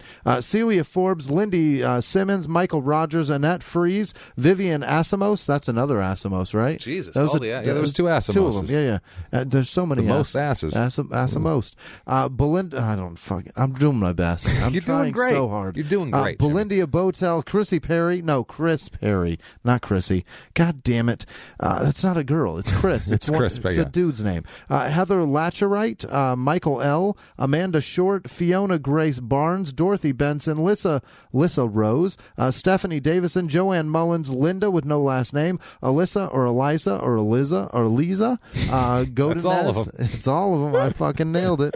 Heather Latcherite. I've already said that name, I believe. Probably. Yeah, I did. Lisa Jessica Nottingham. It's probably Nottingham, right? You can go either way on that one. Nottingham. We're going with that. We'll go there. Olivia Herman, Thomas W. Karnick, Wilbur Eagleston, Ross Hughes, Justin Ryan, Candace Fitzpatrick, Michelle Gerber Anderson, Ray Stora, Jennifer M. Faust, Rissa K, or is that Rissa R? Fuck. I'm a terrible writer. Melissa Silsby, she's been donating for a while. Thank you so much, Melissa. Appreciate you. Noel Kingman? No, it's Kingwell. Fuck. Noel Kingwell, Otter McMurder Squid. What? Fucking what? Lucy Smith, Patrick Poitras, yes. Charisma J. Henderson, Kelly Boyner, Amanda Windsor, Corey Luthen Dongs? No, it's Donges.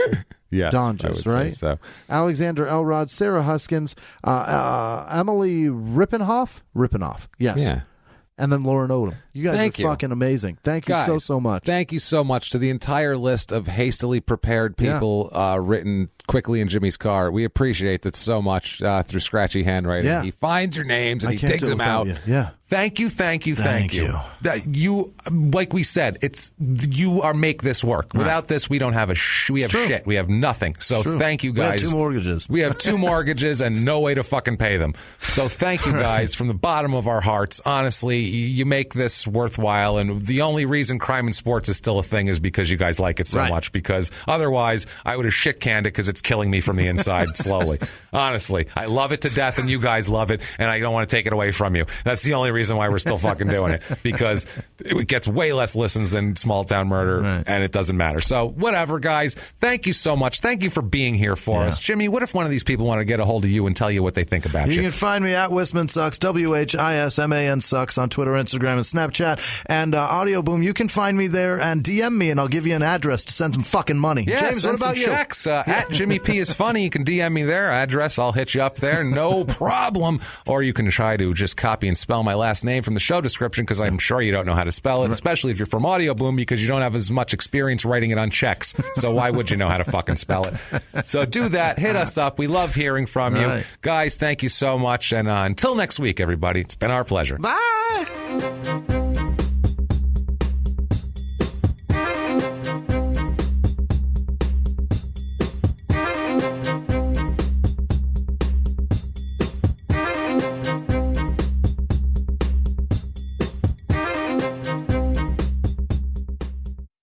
Ebenezer Scrooge, awake! I am the ghost of the Mercedes-Benz winter event. Your time is running out. Come, I must show you the sleek CLA. Nice, said Scrooge, but I am kind of a Scrooge. No worries, the CLA offers true Mercedes performance at a surprising price. Or check out the GLC, an SUV with the full complement of technology and performance. Give your year the happy ending it deserves at the Mercedes-Benz winter event. Now at your Mercedes-Benz dealer. Mercedes-Benz, the best or nothing. ADT can design and install a smart home just for you, backed by 24/7 protection. A new smart home at your service, customized for your lifestyle. Set up custom automations unique to your home to automatically do the things like lock the doors or set the thermostat when you leave. Even close your garage door from virtually anywhere. ADT will set up your home with multiple smart home devices and security features like indoor and outdoor cameras, locks, lights, and garage door control, even video doorbells. Visit ADT.com/podcasts to learn more about how ADT can design and install a secure smart home just for you.